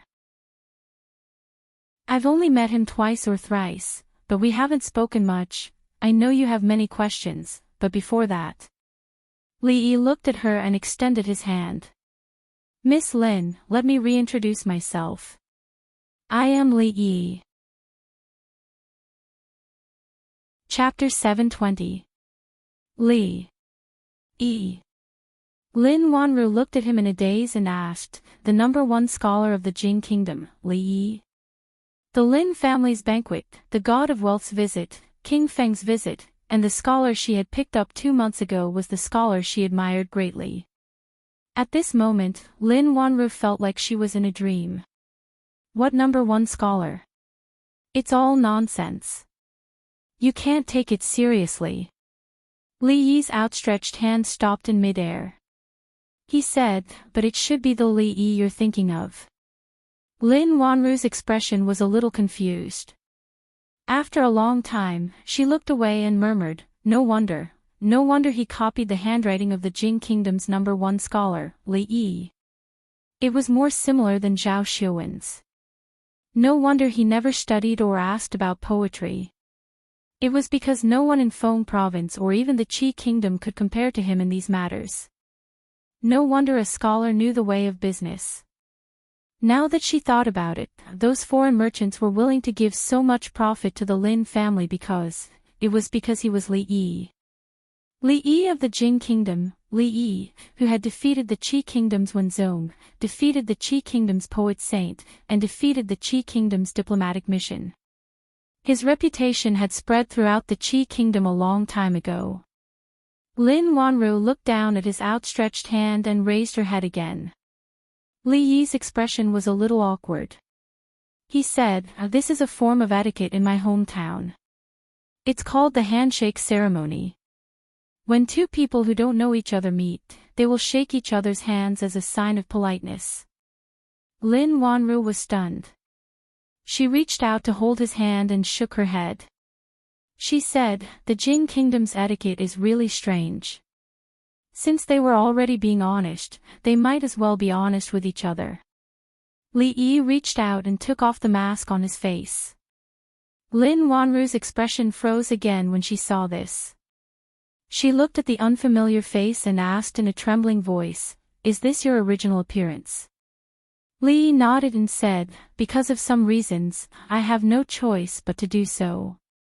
Lin Wanru sat on the chair and said in a low voice, I want to be alone for a while. When Li Yi walked out of the hall, he bumped into Lin Yong. When he walked over, he asked, brother, are my miss and the Li brothers inside? Li Yi patted him on the shoulder and said, don't go in yet. Let Miss Lin have some time alone. Lin Yong's footsteps suddenly stopped. He turned his head and looked up and down. An expression of disbelief appeared on his face. He said, Can you say something more for me? Li Yi looked at him and said, if you come to the Jing kingdom again, you can come to the capital to find me. Hiss. You are, the Li brothers. Lin Yong gasped. The expression on his face was no different from seeing a ghost in broad daylight. Gone. The sloppy old man wiped his mouth and walked over to ask. Li Yi looked back and waved his hand, saying, let's go. The Lin family's banquet today had not ended. It should be said that the process of previous banquets had only just begun. However, after so many twists and turns in such a short period of time, many people did not have much interest in the banquet that was only held twice a year. The atmosphere was abnormally quiet. Everyone watched as the Lin family accountant walked out. The scene that had just happened appeared in their minds. They looked at the members of the Lin family with extremely complicated gazes. Suddenly, someone exclaimed in a low voice, his appearance. On the other side, the young man named Baiyu's face was pale.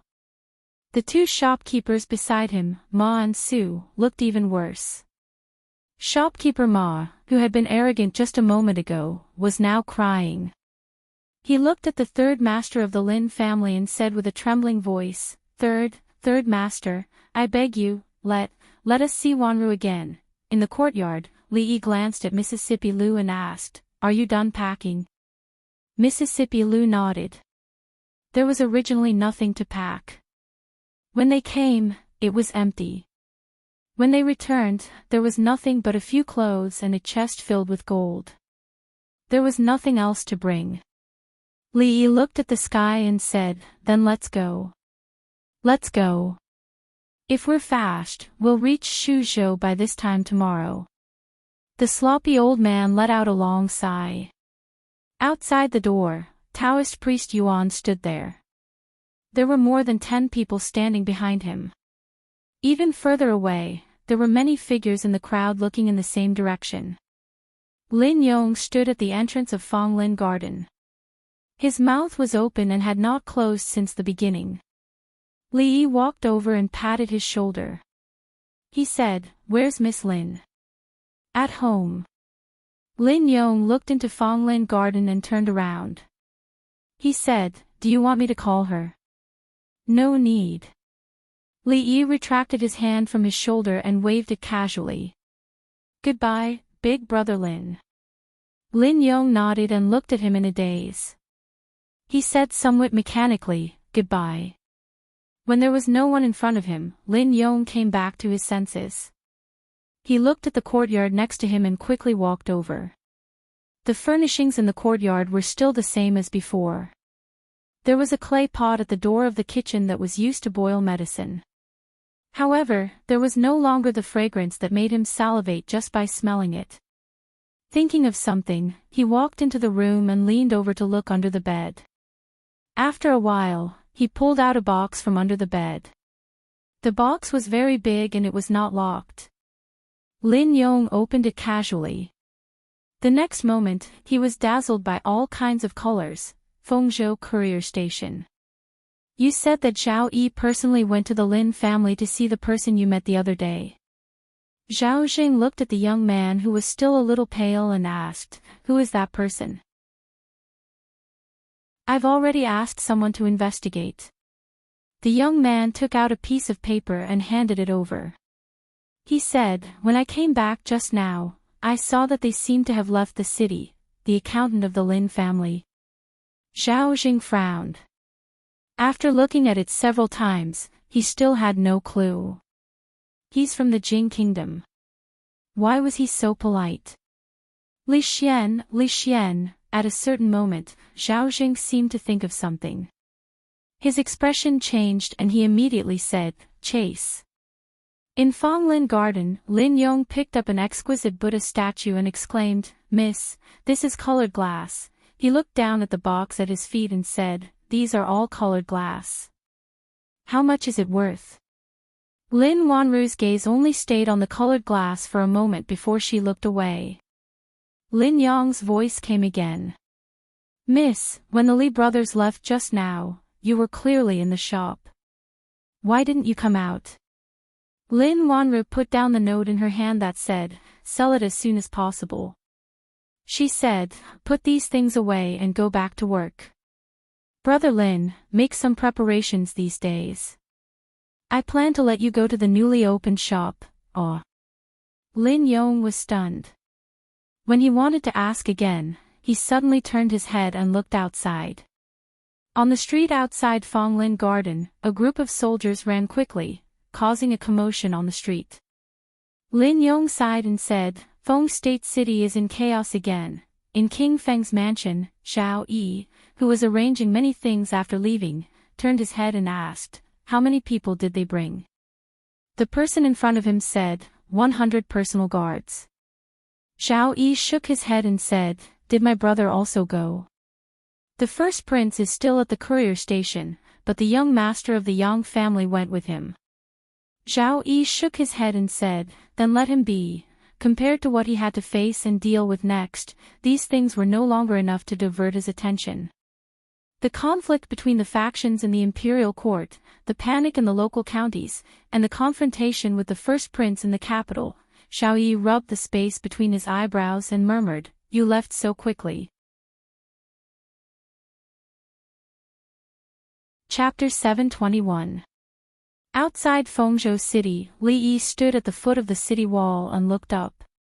On the towering city wall, the two words, Fengzhou, were particularly majestic and majestic.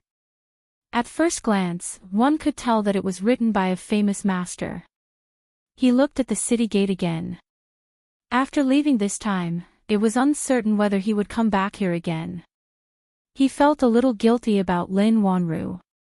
She had always taken good care of him and Mississippi Lu, but in return, she had lied to him. Although the lies were kind, Li Yi still could not face her calmly before leaving.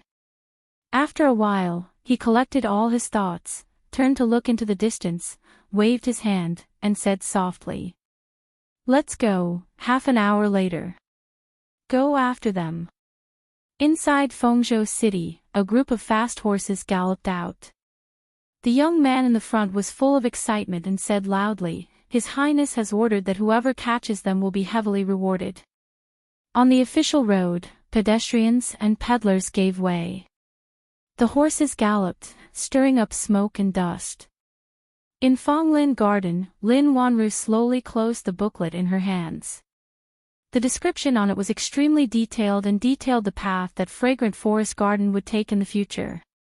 Even though she still could not understand some of the methods, she did not doubt it at all after her previous experience. According to this plan, in the end, she did not need to do most of the things in the shop by herself. She only needed to make some important decisions occasionally. At that time, it seemed that she would have a deeper control over the Lin family's business than it was now. If she had obtained such a thing 2 months ago, she would have regarded it as a treasure and would have attached great importance to it. But now, she was not interested in it at all. She picked up the teacup and took a sip. The tea was still red dates and wolfberry tea, but it did not have the same taste as yesterday. The sun was about to set in the west. After leaving Fonglin Garden, the light in the small room gradually dimmed. Lin Wanru looked at the teacup without any expression on her pretty face. She just sat there quietly. After an unknown period of time, this trace of silence was finally broken. Lin Yong walked in from outside, gently knocked on the door, and said, "Miss, the steward of the Qian family is here." "Got it. Let him wait outside for a while." Lin Wanru nodded and slowly stood up. There was no fluctuation in her tone as she spoke.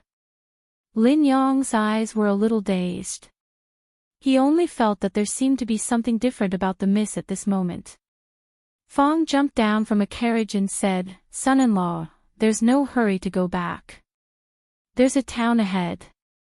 Let's rest here for a while. We'll be able to make it back before it gets dark." A team of more than 100 people naturally couldn't carry all kinds of weapons on their waists and swagger through the streets like this. At least, they couldn't do that in the Qi Kingdom. The goods on the carts were real goods. This time, they had traded glass for a lot of good things from the Qi Kingdom. When they went back, they could take them with them. Li nodded and said, "Then let's rest for a while." Fong and the others had traveled almost day and night from the capital city for a month.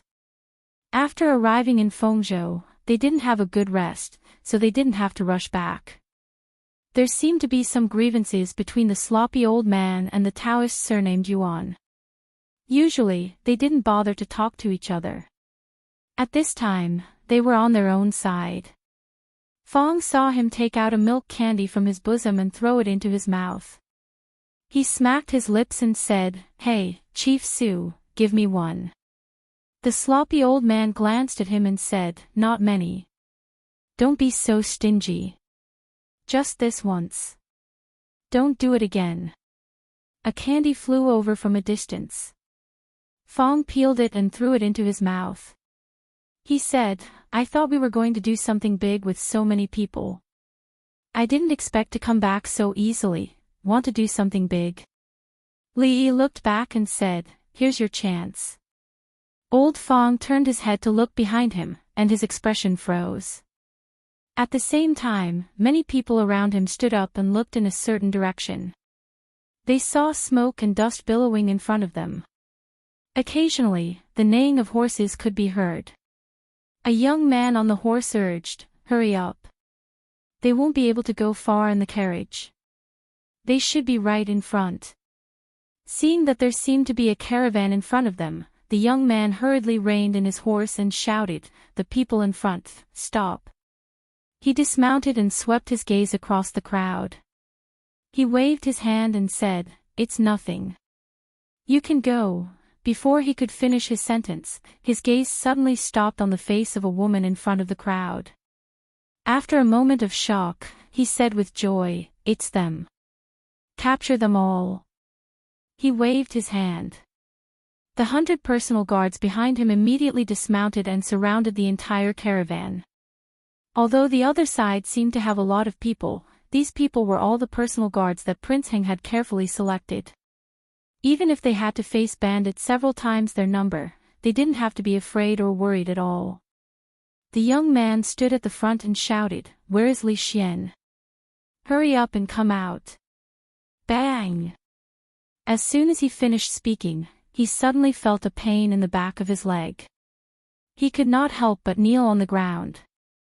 He raised his head and was about to scold them when he saw that the faces of the people inside were all wearing a smile that he could not understand.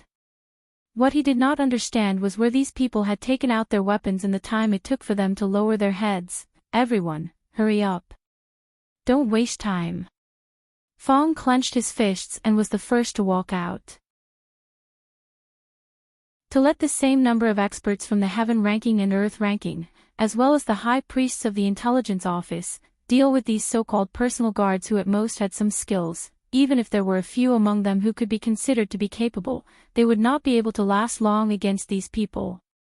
Even the sloppy old man and the Taoist surnamed Yuan did not make a move. In just a short while, among the 100 people, not a single one was still standing. The young man who was still kneeling on the ground was already pale. His body was still trembling and he said in a trembling voice, "IIWE are the personal guards of the eldest prince. If you dare to do anything to us, you will not be able to walk out of the Qi kingdom." The eldest prince's personal guards. Fong cracked his knuckles and said, "Young master, I have a bold idea." Xiaoyi walked out of the Fengzhou courier station and sighed slightly. He had originally planned to leave for the capital today, but now he had to postpone his journey. The young master of the Yang family had disappeared. 100 personal guards of the eldest prince had been stripped naked and tied up in a forest outside Fengzhou city. They were only found in the early hours of this morning. 100 people. Just thinking about that scene gave him a headache.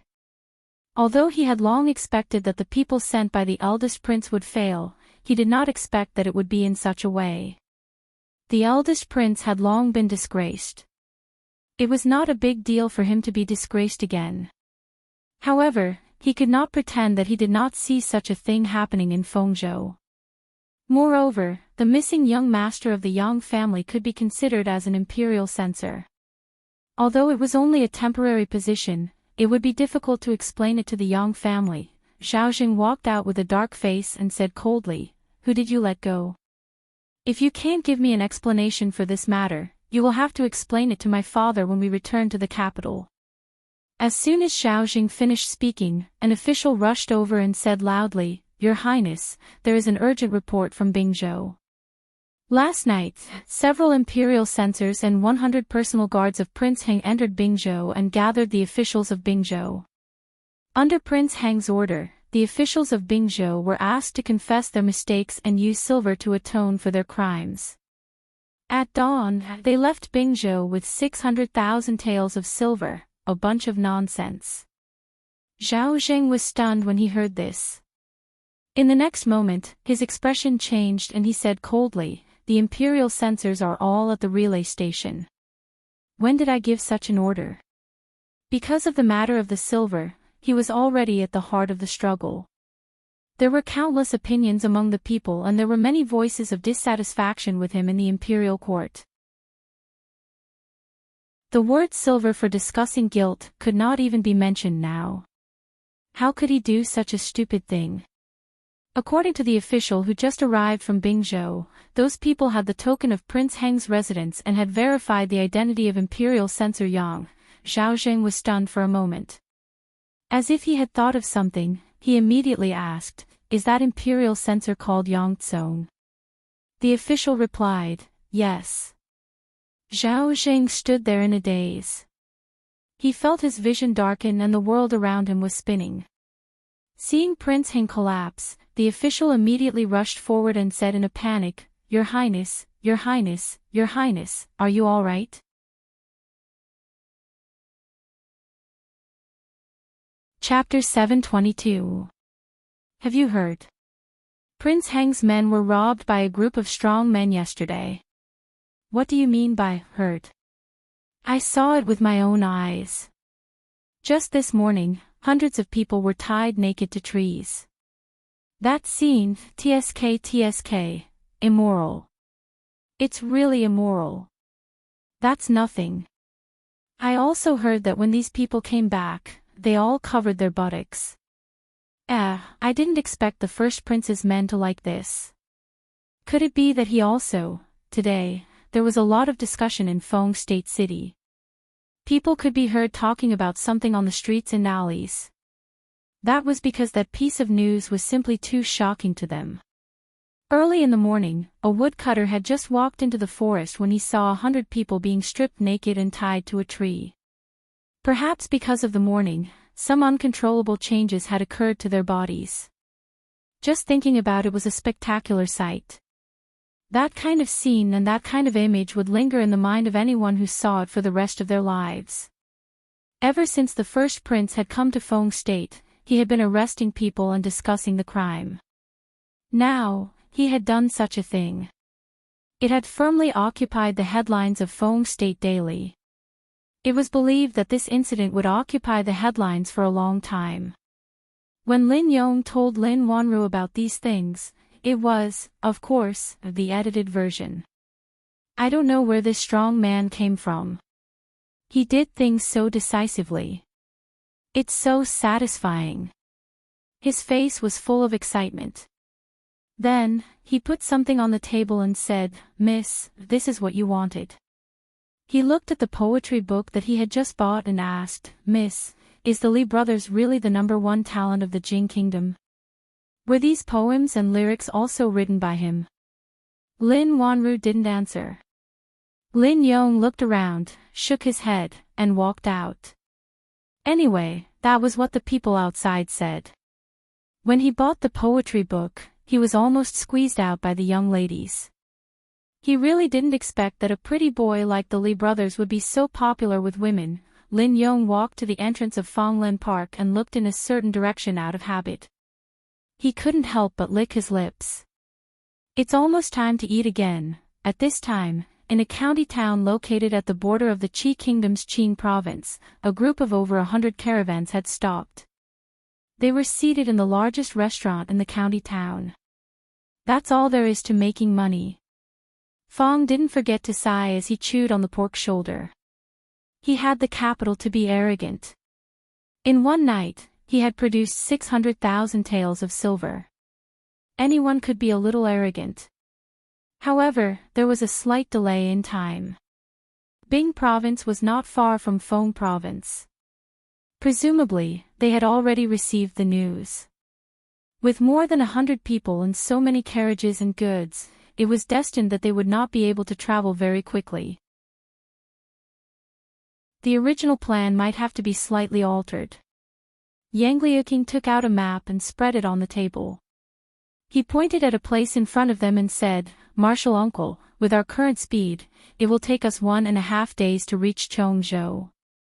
If we travel at top speed from Fengzhou, we can reach there in a day. So, we can't go back through Chongzhou. Is there any other way?" Yang Liuqing nodded. He used his finger to draw on the map and said, "If we go west from here, we can go around Chongzhou. It might take us a few days, but it's safe enough." Although they had 2 grandmasters and over 100 top-notch martial arts masters, It wouldn't be a problem for them to break through a city that wasn't heavily guarded, they had to go back. It was better not to cause so much trouble. If they really did that, they were afraid that casualties would be unavoidable. It was not worth it. Li Yi looked at the map. Yang Liuqing explained, if we go west from here for another day, we will almost reach the border of the Wu Kingdom. We can go around here. This is the chaotic land where the Qi Kingdom, Jing Kingdom, and Wu Kingdom intersect. If we go through here, we can go around Chongzhou. In another 2 days, we will reach Shuzhou. Fang asked doubtfully, didn't you say that place is very chaotic? I heard that there are countless mountain bandits and bandits running amok. Will there be trouble? Yang Liuqing shook her head and said, this mountain range stretches on and on. There are countless mountain bandits and bandits here. But the really powerful mountain bandits are all in the depths. The power is complicated, and the specific situation is not that simple. In short, there are only some small bandits on the periphery. There are no more than dozens of people, so there's nothing to be afraid of. Li Yi looked at her in surprise and asked, you are very familiar with this place. Yang Liuqing was stunned. She nodded and said, I learned about it when I came here. There shouldn't be much difference. The slovenly old man looked at Yang Liuqing meaningfully and spat out the chicken bone in his mouth. He said, this girl is right. Although that place is a little chaotic, as long as we don't go too deep and encounter those hard-to-chew bones, there won't be any big problem. Even the slovenly old man said that it was hard to chew bones. It seemed that that place was really not simple. Li Yi looked at the map carefully. This time, they just passed the periphery, so there shouldn't be any problem. He nodded and said, then let's go here. King of Shu's mansion, Shuzhou. King of Shu paced anxiously in the hall with a gloomy expression.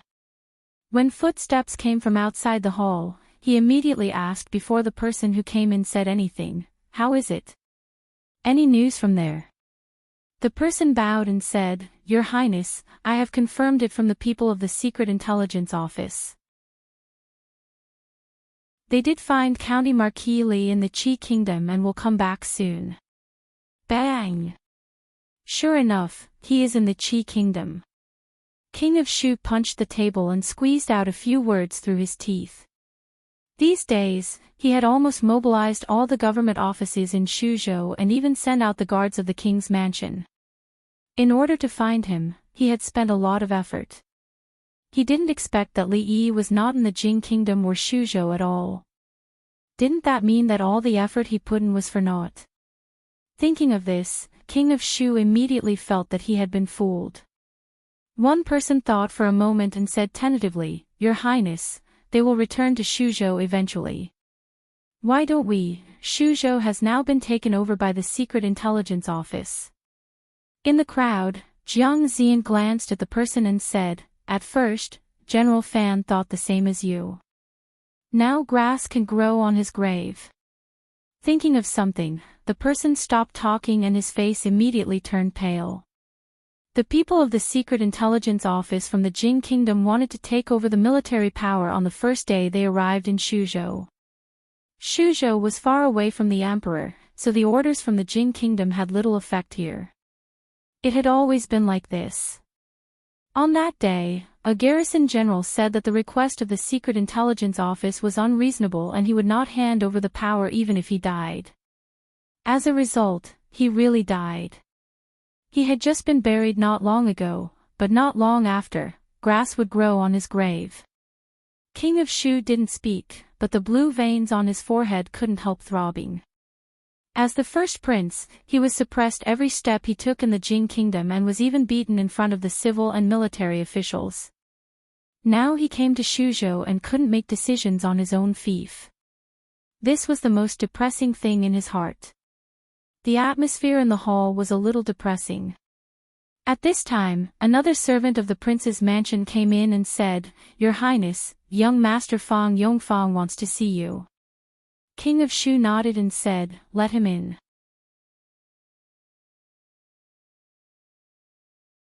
Chapter 723. Your Highness, King of Shu. The young man surnamed Fong came in from outside. He first bowed to King of Shu, and then turned his head to look around. King of Shu looked around, waved his hand, and said, "You can leave now." Hearing this, everyone left one after another. Only King of Shu and the young man surnamed Fong were left in the hall. King of Shu looked at him and said lightly, "Li Yi is coming back." What? Fong Yong's expression changed immediately. He went to the Qi kingdom recently and will be back soon. King of Shu looked at him and asked, "Can your people get rid of him before he arrives in Shuzhou?" Fong Yong's expression changed for a while. He shook his head and said, "No." The power of the holy religion in Shuzhou was weak. Her Majesty was injured and had not recovered yet. A large number of masters gathered in Shuzhou some time ago suddenly appeared and then disappeared. It was said that they went to the Qi kingdom. Now that he thought about it, it must have something to do with Li Yi. With the remaining power of the holy religion in Shuzhou, even if another guru came, they would be at risk of being destroyed, let alone so many masters. The right thing to do was to escape before they came back. They didn't even dare to take back the token of the Blue Dragon ambassador. How could they have other plans? Didn't you say that you have 100,000 followers? King of Shu looked at him angrily and said, "Didn't you say that there are countless masters in your sect? You can't even handle such a small matter. How can I believe you?" The young man surnamed Fong was expressionless. He lowered his head and said nothing. Hearing the voice of King of Shu coming from inside, full of anger and mania, the two guards at the door looked at each other and immediately became very cautious. At this time, His Highness could not be provoked. He would even severely punish them for not standing properly. This was not the first time such a thing had happened. Fortunately, it didn't take long before young Master Fong, who often came to the king's mansion, came out. He didn't look very good, and there was no sound in the hole. The two of them heaved a long sigh of relief because they didn't suffer any punishment because of their posture. Young Master Fong was in trouble. From the looks of it, he must have been scolded badly by the King of Shu. The two of them wiped the cold sweat off their foreheads. When they put down their hands, a voice came from the side. "Who allowed you to wipe your sweat?" The King of Shu looked at the two of them with cold eyes and said, "Each of you, go down and receive 50 strokes of the cane." The two of them looked at each other and tightened their grip on the sabers at their waists. In the end, they loosened their grip. At the same time, the youth surnamed Fong walked out of the King of Shu's residence. Two blue-robed men came forward and respectfully said, "Protector." The youth with the surname Fong turned around and looked at the gate of the King of Shu's residence. He said coldly, "We'll do it tonight. Son-in-law, shall we make our move?" Fong rubbed his hands together and looked excitedly at a group of dozens of people with red scarves covering their heads. He turned around and asked Li Yi. Li Yi could finally confirm that Fong really had the genes of a bandit. They had already destroyed 3 bandit dens along the way, and after a while, the number would increase to 4. There was indeed a reason why this place was known as the Land of Chaos. Ever since they entered the mountains, they had encountered 3 groups of bandits with more than a dozen people. The last group even had more than 100 people. Such a group of bandits would be considered a small force in other places. However, in this place, they could only stay in the periphery. Usually, they would go down the mountain to rob livestock and food. Occasionally, small caravans would pass by and they would be fat sheep. If they ventured deeper into the mountains, they would either be annexed by other large bandit groups or lose their lives in the process of fighting for territory. In the beginning, Fong was still worried that there would be trouble bringing so many gold and silver goods through a place where bandits ran rampant. After encountering it twice, he gradually began to realize that being a bandit was his original profession. The group had already been moving for 2 days. Not only did the goods not decrease, they even increased. The 3 waves of mountain bandits were all suppressed by the group and their dens were raided. Unfortunately, the mountain bandits' nests weren't rich at all. Old Fong and the others only took the items that caught their eye and left the rest of the scrap metal untouched. A group of dozens of people like the one in front of them could be wiped out with just a few people. After a while, Fong came over with a smile and said, "Young master, after we arrive in Shuzhou, do you want to put the goods down first and come again?" This guy was really addicted to being a bandit. He had been in a state of excitement for the past 2 days.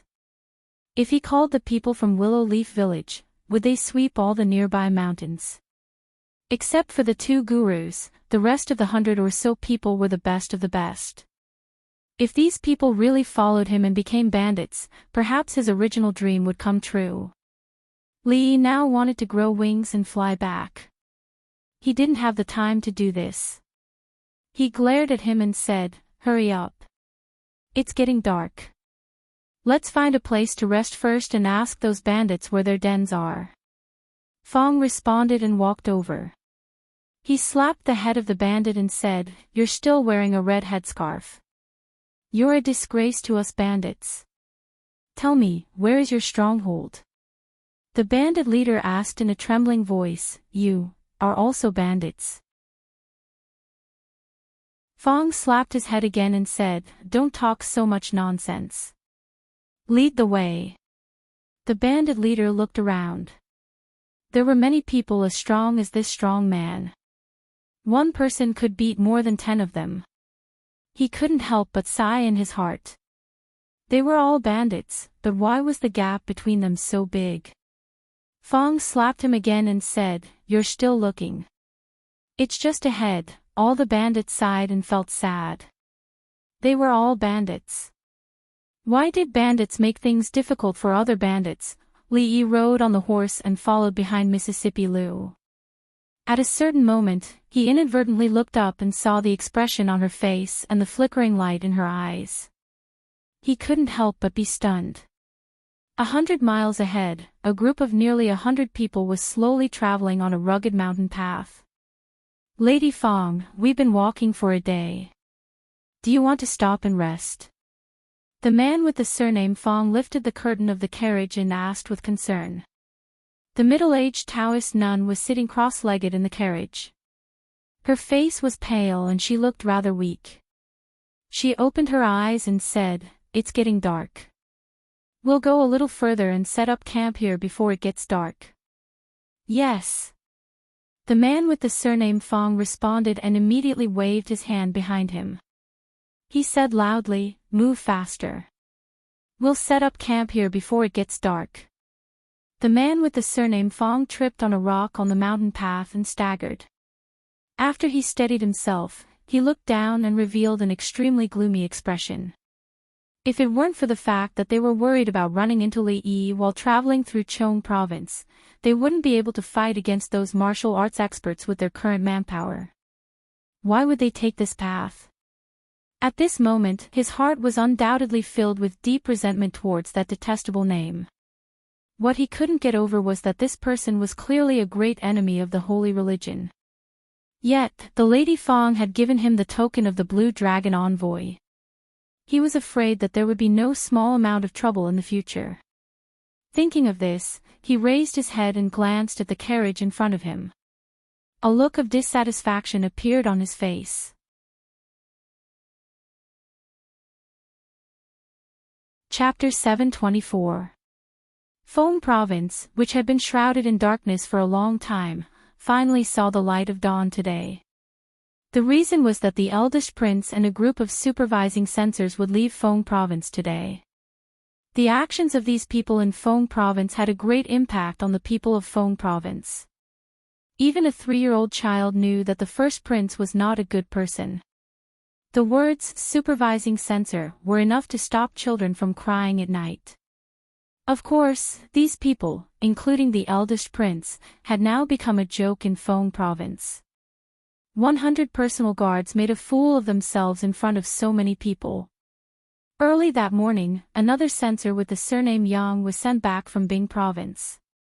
He had been kidnapped by a group of robbers. Perhaps they were worried that the officials of the capital would be involved and the matter would be blown out of proportion, so they didn't make things difficult for him.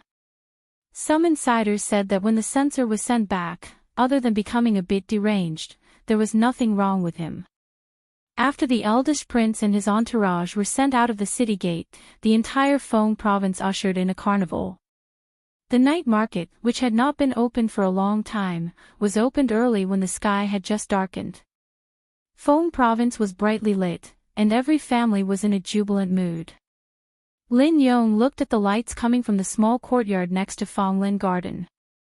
He walked through the courtyard and knocked on the door, saying, "Miss, the shopkeepers of the Ma, Su, and by families have been standing in front of the Lin family's door for a day and a night. Old master asked me to ask you if you want to see them. It's too late. Let's talk about it tomorrow morning." After a long time, a voice came from the room again. "Tomorrow." Lin Yong nodded and looked up at the sky. There were no stars, so he shook his head and said, "Look at the weather, it might rain tonight." They are standing there in the cold. I don't know where the Li brothers have gone to. In a small county town dozens of miles away from Phong province. In the relay station, Xiao Zheng looked at Xiao Yi and said in a deep voice, "I was framed." Xiao Yi nodded and said, "I know. They kidnapped Yang Kong." "He has the token of Prince Heng's mansion," Xiao Zheng said again. Xiao Yi nodded again and said, "I know. It's useless even if I know." He turned his head to look at Xiao Zheng and said, "In the end, the matter of discussing the silver of guilt was caused by imperial brother, and imperial father does not know."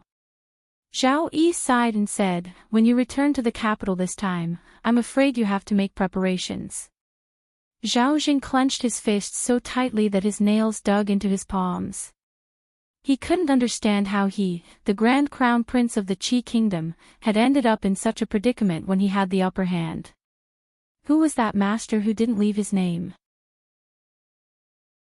Neither the eldest prince of the Qi Kingdom nor the eldest prince of the Jing Kingdom could figure it out.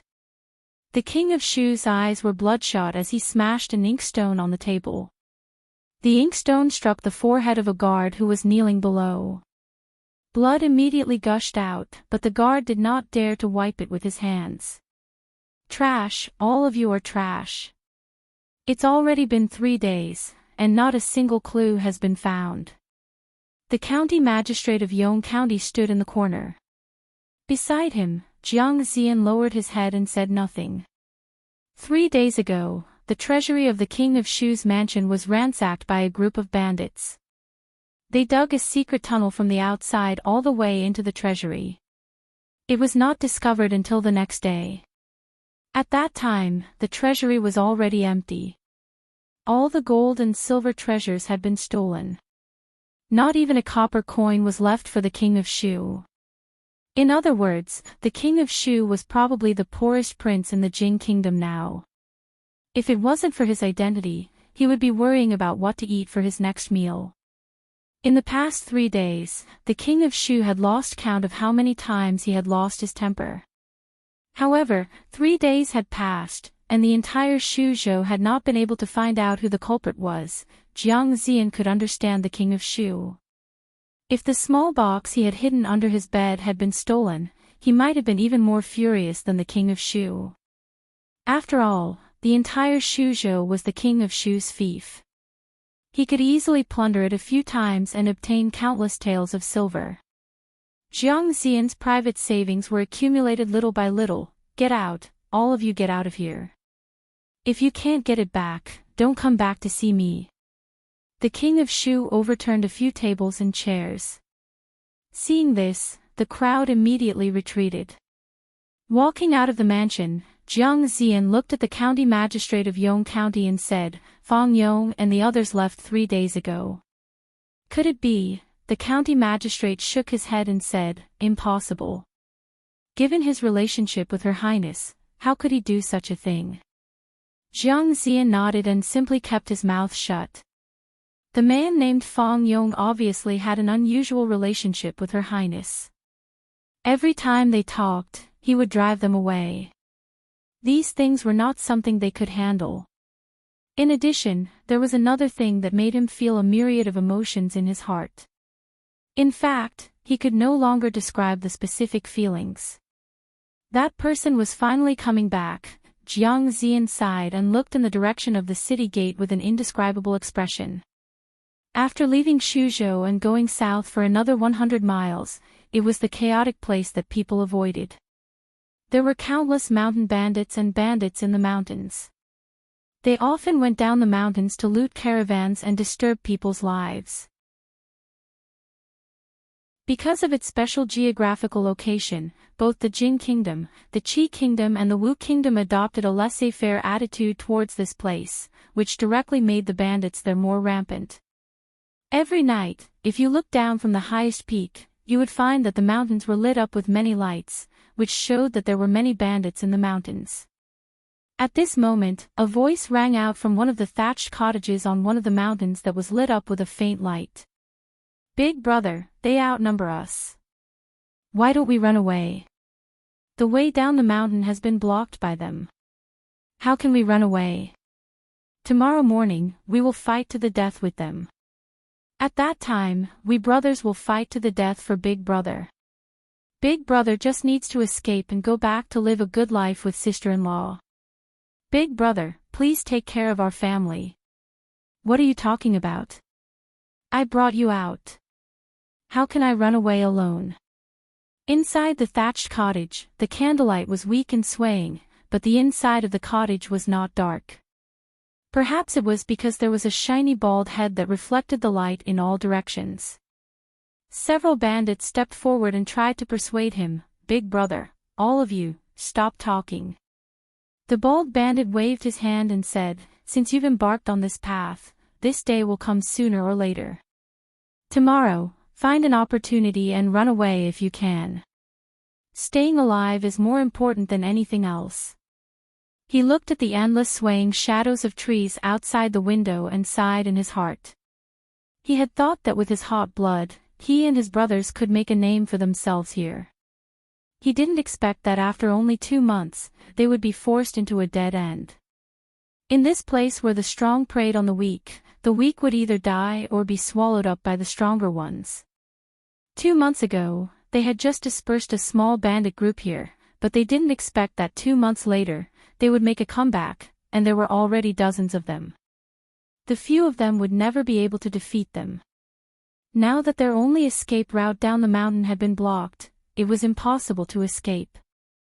They could only fight with all their might. The bald bandit collected his thoughts and turned to look at the crowd. He said, "If anyone escapes tomorrow, remember to help me pass a message to my tigress." Bang! As soon as he finished speaking, the door to the thatched cottage was kicked open. A figure that was as sturdy as the bald bandit blocked the door.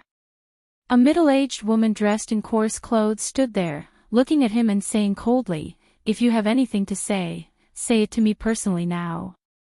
The woman's appearance was ordinary, but her figure was extremely sturdy. However, the most eye-catching thing was not her sturdy figure, but the 2 mountain-splitting hammers in her hands, and her head that was also shiny without a single strand of hair. Especially after she walked into the thatched cottage, the entire room seemed to have become much brighter. "Why are you here?" The bald man was stunned, his face revealing a look of disbelief as he blurted out loudly. After speaking, he seemed to realize something and subconsciously retracted his head. His voice was as soft as a mosquito's. "Why are you here?"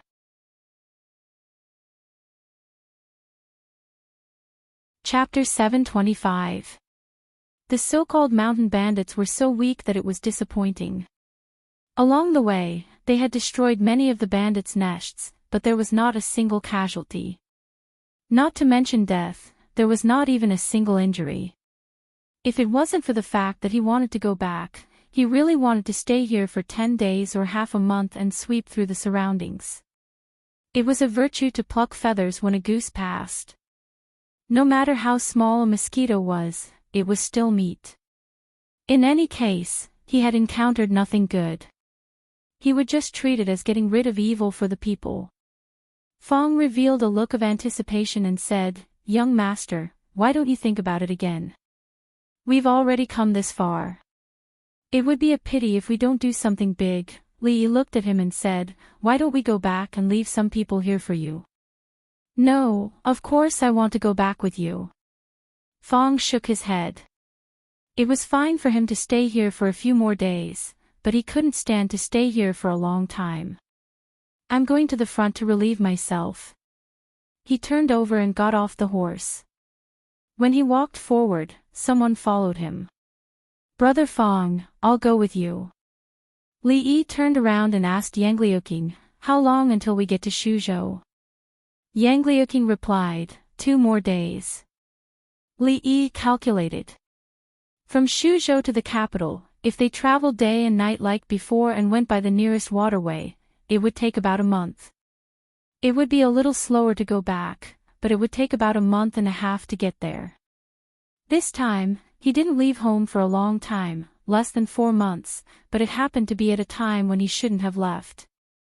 But fortunately, everything was still in time. Not far behind Li Yi, the sloppy old man threw a candy into his mouth, shook the reins, and took 2 steps forward. He looked at Yang Liuqing and asked, "How is that old guy Yang Wanli? He's not dead yet, right?" Yang Liuqing glanced at him and said lightly, "I don't know what you're talking about, and I don't know any Yang Wanli." This old man still recognizes Cloud Piercer. "Back then, Yang Wanli used this move to fight me to a draw. But that was a matter of decades ago, you weren't even born yet." The sloppy old man smacked his lips and said, "For the sake of martial arts, that old guy even gave up the throne. He definitely wouldn't teach this move to an outsider. Could it be that you're his daughter?" After saying this, he shook his head and denied, "That's also impossible. That old guy can't find a woman. He only likes swords, and no woman would like him. Could it be that you're his disciple?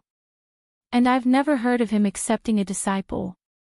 Yang Liuqing glanced at him and asked, "Dare I ask if Senior has a family?" The sloppy old man's expression froze. He looked at her and said with dissatisfaction, "Little girl, what do you mean by that? This old man is different from that old guy. This old man didn't have a family because this old man doesn't want to have one. Back then, this old man was also handsome and elegant. If you don't believe me, you can go back and ask that old guy Yang Wanli." Yang Liuqing glanced at him and didn't say anything. The sloppy old man's expression froze again. What kind of attitude is that? "Don't go, stop for this old man, run, I want to see where else you can run to." A man with a black cloth covering his eyes and a scar on his face looked at the people in front of him.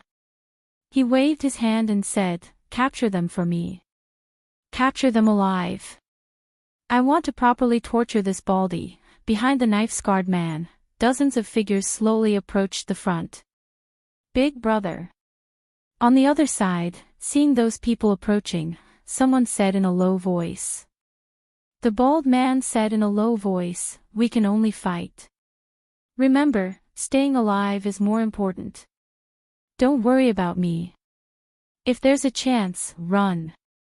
With that, he gripped the long sword in his hand tightly and took the lead to charge. The 2 bandits at the very front were first cut down by him. At the same time, 2 sharp lights went straight for his chest. Bang! Bang!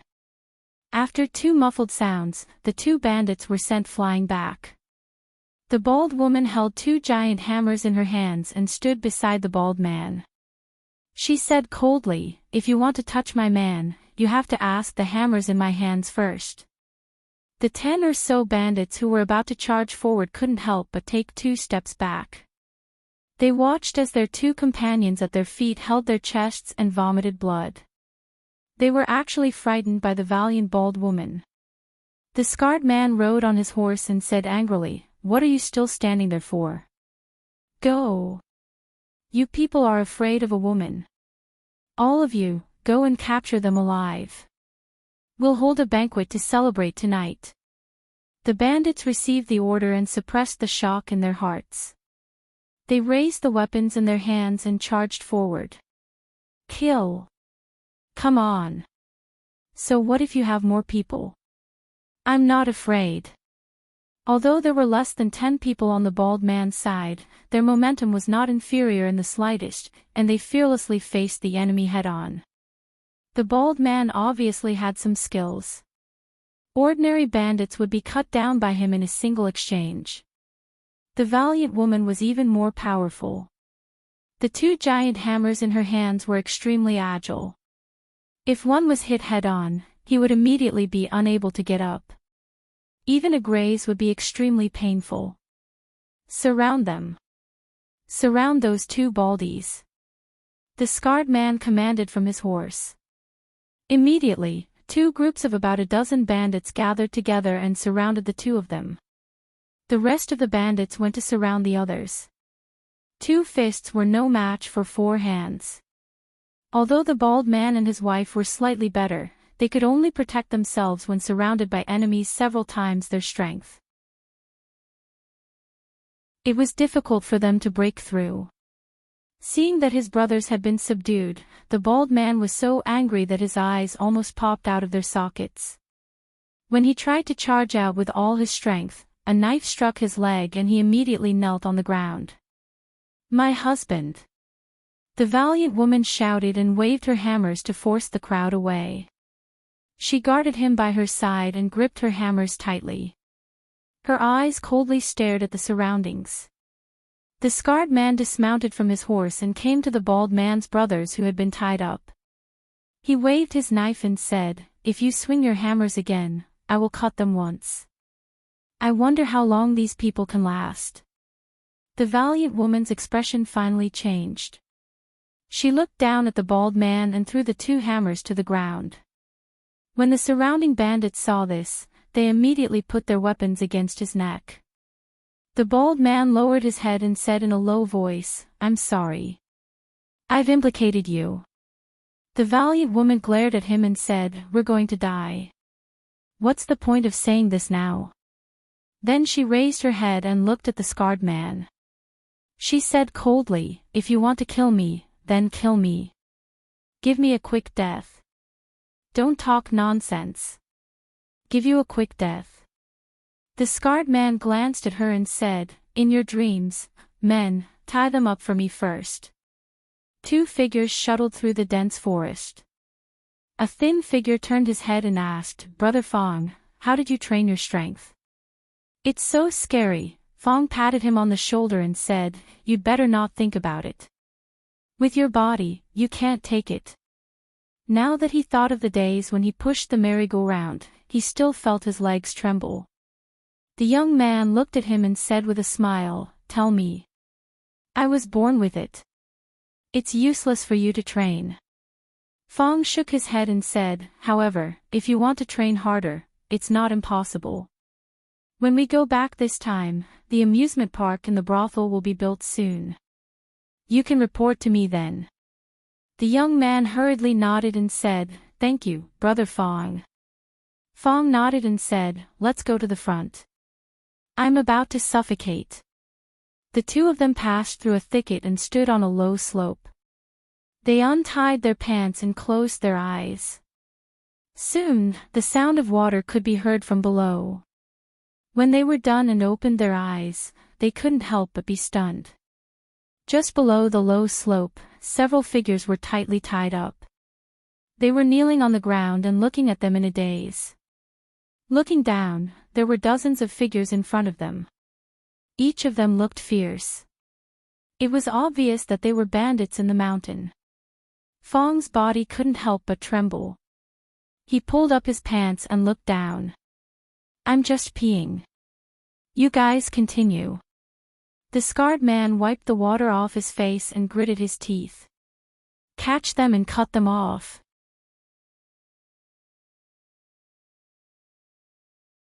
Chapter 726. Cut. Fong looked down, then looked at the scarred man and said, "That's a bit too much. the scarred man suppressed his disgust and wiped his face with his sleeves, saying in a low voice, "They should be their accomplices. Capture them first." As soon as he finished speaking, the dozen or so bandits had already climbed up the slope. The youth beside Fong fastened his pants, then turned to look at him and asked, "Brother Fong, should we do it?" Fong looked around and nodded, "Let's do it."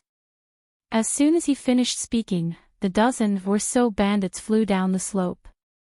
While the scarred man was still in a daze, a black shadow had already pressed down from above and kicked him off his horse. His expression was twisted in pain, looking extremely hideous. He gritted his teeth and said, "Hurry up and attack." Without needing his order, the other bandits had no choice but to attack. That was because the tall and short, one muscular and one skinny man, had already come down the slope and were charging at the bandits. Although the skinny youth was thin and small, his leg skills were truly impressive. The bald man and the others were kneeling on the ground and couldn't see him move at all. It was also because he hadn't made a move at all. Just the indistinct leg shadows were enough to dazzle the eyes. The bandits that approached him all fell to the ground with footprints on their bodies. As for the burly man, he and the others looked in a certain direction. Even in a situation where he was tied up, he still revealed an extremely shocked expression. The burly man didn't have any weapons. He only relied on his iron fists and body.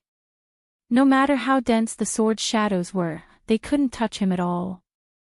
It was hard to imagine that such a large person could be so nimble, and the bandits that came into contact with his fists all fell to the ground without exception. Just now, he had even used his body to send 3 bandits flying several meters away. This wasn't a human, he was clearly a ferocious beast. The skinny youth kicked another person and couldn't help but praise, "Brother Fong, you're amazing." Fong looked at him and said casually, "Kid, you're not bad either. You purposely didn't want to be on the heaven roll, right?" The skinny youth smiled and said, "The heaven roll is just a target. Even if I go up, I'll still be behind. It's better to be safe." The bald woman stared blankly at the two who were like tigers in a flock of sheep. She turned her head and asked, "Where did you recruit these people from?" The bald man was stunned and murmured, I don't know." The scarred man sat on the ground, his eyes wide open. In just a short while, only a dozen or so of his subordinates were still standing. From the looks of it, the remaining people wouldn't be able to hold on for much longer. Who the hell were these 2 fellows? His face revealed a look of horror. He looked left and right, and his eyes stopped on the bald man. "Stop!" Old Fong and the skinny young man were fighting with all their might when a voice suddenly rang in their ears. Turning his head, he saw the scar-faced man place his knife on the neck of the bald man kneeling on the ground. He shouted, "You two, stop right now. If you don't stop, I'll..." Fong looked at him and asked, "What will you do?" The scar-faced man said sternly, "I will kill him." "Then go ahead and kill him." Fong kicked the last bandit to the ground and crossed his arms. "It's not like I know him." The bald man's eyes widened. The scar-faced man's angry expression froze. He swallowed and said, I really will kill. If you want to kill me, then kill me." Fong looked at him and said, "Do you think I'll be threatened by you? Even if my head falls off, I'll still be a good man in 18 years. The bald man, seeing the monster walking toward him, the scar-faced man revealed a look of fear. He said with a trembling voice, Don't come over." Fong glanced at the thin young man. The thin young man nodded and turned into a blur. A flying rock flew through the air and knocked the knife out of the scar-faced man's hand. The knife and the rock collided, producing a crisp sound. The bald man's ears rang and cold sweat broke out on his forehead. Out of the corner of his eye, he saw that the knife was stuck in a tree. His back was drenched in cold sweat. That rock had almost brushed past his ear. If it had been just a little more, wouldn't his head have been split open? The scar-faced man's hand also split open from the recoil. He took a few steps back and actually ran without hesitation. The bald man looked left and right, a trace of relief appearing on his face. No matter who these two people were, they were finally saved today. Just as this thought appeared in his mind, he suddenly heard a cacophony of noises, and the ground beneath his feet began to tremble. The bald man turned around and saw a cloud of dust rising from the road behind him, as well as the silhouettes within it. His face paled once more. After the sound of reining in a horse, a tall and strong man looked at the scar-faced man. He frowned and said, "Scar, dozens of people can't beat these few. What do you do?" The scar-faced man was stunned for a moment before a trace of joy appeared on his face. He said loudly, "Master, we had already caught these people, but we don't know where these two troublesome people came from." "That's why," the scar-faced man waved his hand and said, "That's enough. This time, there's a big caravan passing through here. This is a big fat sheep. If you alarm me, be careful of your head." The scar-faced man was stunned. He didn't know which big caravan would dare to pass through here. Wasn't it stupid? However, he quickly recovered and pointed at the two people in front of him. He said, "It's those two guys in front. Master, be careful." The thin man looked at the dense crowd in front of him and asked, "Brother Fong, are we going to do it this time?" "Do it my ass." Fong glared at him. No matter how he looked at it, there were more than 200 people in front of him. If they really did it, the two of them would die of exhaustion. He quickly tore the ropes on the people who were tied up and said, "What are you waiting for? Run." After the ropes were untied, the bald man immediately stood up. Ignoring his bleeding thigh, he cupped his fists and said, "Thank you, hero, for saving us." Fong waved his hand and looked at the opposite side. He looked back and murmured, "They should be here soon, right?" "What?" the bald man asked doubtfully. As soon as the words left his mouth, he saw a carriage coming from the end of the road in front of him. Then, 2 carriages, 3 carriages, when more than 10 carriages, which were obviously loaded with goods, came from the front. The bald man was stunned on the spot. He finally understood why the notorious Shinshan tiger of this generation would come out personally. This caravan is really stupid. How stupid must they be to pass through the fringe so openly? "Brothers, the fat sheep is here." The strong-looking man rode on his horse with an excited look on his face. He said loudly, "After this, it will be enough for us to enjoy ourselves for a while. Keep your spirits up." Fong looked at the opposite side and clenched his fists. He turned back and said in a loud voice, "Move faster, it's time to work." As soon as the man's voice faded, many figures came out from the caravan. They were armed with all kinds of weapons and walked towards them with ease. The bald man felt his mind go blank. Have these people gone mad? Or has the world changed? Since when did fat sheep dare to attack mountain bandits? Aren't they rushing to their deaths? Who do they think they are? Do they think they are as powerful as these two? When the strong-looking man saw this, he smiled instead of getting angry. He waved his hand and said, "What are you waiting for? Go." When the two parties collided, the bald man's mouth was agape and he couldn't close it. His brothers and the bald woman were also dumbfounded. Like crushing dry weeds and smashing rotten wood. What bullsh*t Shinshan tiger? His name is so resounding, and he even said that he's the most powerful bandit leader of this generation. It's all bullsh*t. In an instant, he was dragged down from his horse by one of the bandits. After 2 kicks, he lay motionless on the ground. The others were also like chickens and dogs that couldn't withstand a single blow. No, it wasn't that they were chickens and dogs, it was that they had encountered a group of monsters. One person, even if they could defeat one of them, it would still be fine, Have you ever seen someone catch a blade or an arrow empty-handed? Have you ever seen someone punch someone? Have you ever seen a horse fall to the ground with a single punch? Have you ever seen bandits rob merchant caravans? Have you ever seen a merchant caravan robbing a bandit? He had really seen it. When the burly man stepped on Jinshan Tiger's head and asked him where their lair was and what valuable items they had, the bald man felt as though the faith he had built up over a long period of time had crumbled.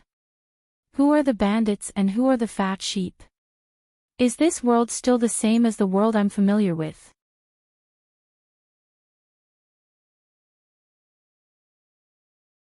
Chapter 727. Robbing was something that could be left to others. If a Grand Master were to do it himself, it would seem rather degrading. The sloppy old man would at most stand at the side and watch from afar when they attacked.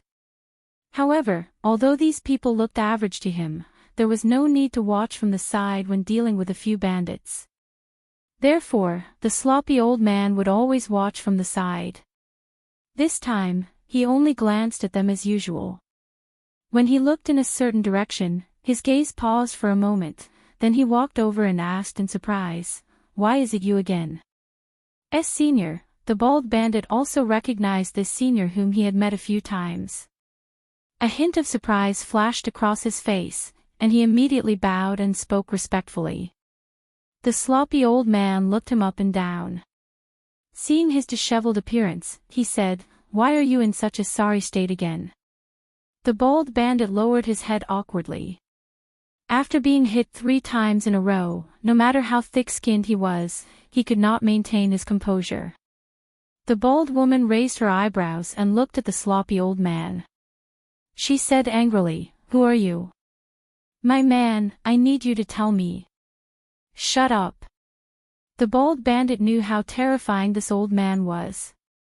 After glaring at her, he hurriedly turned to look at the sloppy old man and said with a smile, "My lowly wife has not seen the world," and spoke arrogantly. "Senior, please don't blame her, don't blame her." Seeing this, the few people behind the bald bandit widened their eyes. "Lowly? Who are you calling lowly? I haven't seen you for a few days and you've grown up." The bald woman pulled his ear and said fiercely, "Get over here." Seeing their big brother being dragged to the side, the bandits all had expressions of schadenfreude on their faces. Having escaped from death, their hearts that were hanging in suspense were finally at ease. Lee and Mississippi Lou walked over and looked at them. He said in surprise, "Why are you guys again?" The bandits looked awkward. Lee looked at the sloppy old man and asked, "Sue knows them too?"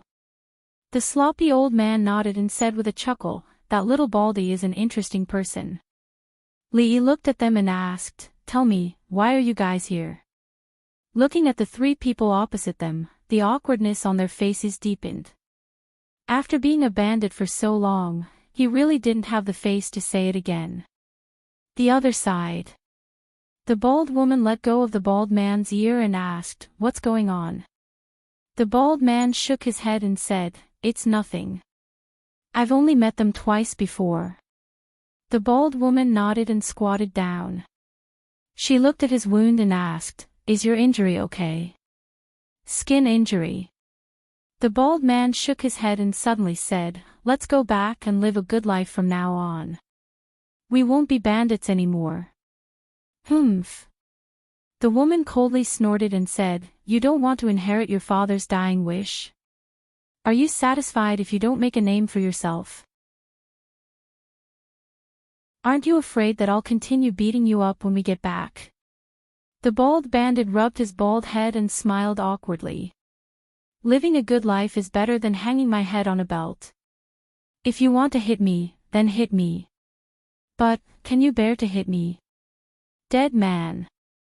The bald woman glared at him and said, "Heal your wounds first. We'll talk about the future in the future." The bald man smiled foolishly. Lee didn't expect the bald bandit's road to be so tortuous. Nothing could happen more than 3 times, but he had been defeated 3 times in a row. His perseverance alone was enough to move people. It would be a waste of talent if such a person didn't become a bandit. Especially this kind of person who had principles, a bottom line, perseverance, and was willing to work hard. There weren't many of them. The Fringe was a place that he had set his sights on for a long time. But because of the long distance and his lack of understanding of the place, he didn't take any substantial action. This time, he just happened to pass by. Just as Fong said, it wasn't easy to come here. If he didn't do something, it would be a waste of an opportunity. This place was a treasure trove waiting to be mined. Seeing that the bandits were all wounded, Li Yi beckoned to Fong and said, "Call a few people over and help them tend to their wounds." Then, he saw the bald man limping over with a wound on his thigh that was still bleeding. Li Yi pointed at him and said, "Your wound needs to be tended to too." "No need." The bald man shook his head. Before he could say the word, "no need," the bald woman pinched him hard on his waist. Not long after, the bald man saw that someone was sewing his thigh with a needle and thread. He asked in surprise, "Why does this thing look like it's sewing a pocket? Will it work?" The bald woman behind him smacked his head and said, "Shut up. You talk too much. It'll heal faster if you stitch it up." Li Yi was a little surprised. Although this bald man was unlucky, he was a real man. He didn't make a sound while stitching up his wound and even looked at it curiously. Li Yi didn't know if he was really good at enduring or just stupid. Li Yi looked at him and asked, "You haven't given up after so many times. Do you really like being a bandit?" The bald man raised his head and waved his hand. "I quit. I wanted to be a bandit before, but I didn't know what it was like to be a bandit. Now it seems that I'd rather go back and live my life. It's better than being hacked to death." He really understood now. It wasn't just a caravan. Any random robber on the road could wipe them out. What was the point of being a bandit? His future was bleak. Li Yi was stunned for a moment. He looked at the bald man and said, "Young people should have dreams. Don't give up just because of a little setback. Nothing can be done in one go. Only by enduring hardship can you achieve success." The bald bandit sighed. "Sigh, I'm not young anymore. Middle-aged people should also struggle. As long as life is alive, the battle will not stop. One couldn't only care about oneself. One had to persuade others to do good." Li Yi looked at the bald bandit and asked, "Touch your conscience. Do you really want to give up?" The bald man showed a hint of hesitation. After a moment, he sighed and said, "We've all lived a hard life. I don't want to rob those poor people." As for the caravan, the bald man turned his head to look at the person lying on the ground not far away. He didn't say anything. What he wanted to say was that a caravan with brains wouldn't take this path. They needed to go down the mountain and rob further away. They also needed to steal business from other bandits. Brainless caravans, they couldn't compete with brainless caravans. Robbing the poor and robbing caravans is the lowest level of bandits. Li Yi patted his shoulder and said, "Robbing bandits is the king of bandits." Robbing bandits. The bald man looked at him with a dazed expression. Crash. Fong walked over with large strides and threw a large bag on the ground. He said, "Young master, these were found on the bodies of those bandits. I heard from them that there are even more good things in their stronghold.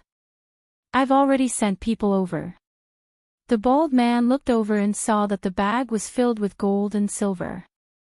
There was quite a lot of them. He was stunned once again. He thought about the scholar's words again. Gradually, a look of understanding appeared on his face. He licked his lips and a strange light shone from his eyes. You're tuning into the Journey of the Soul YouTube channel. Don't forget to subscribe and join us on this journey to catch the most captivating stories.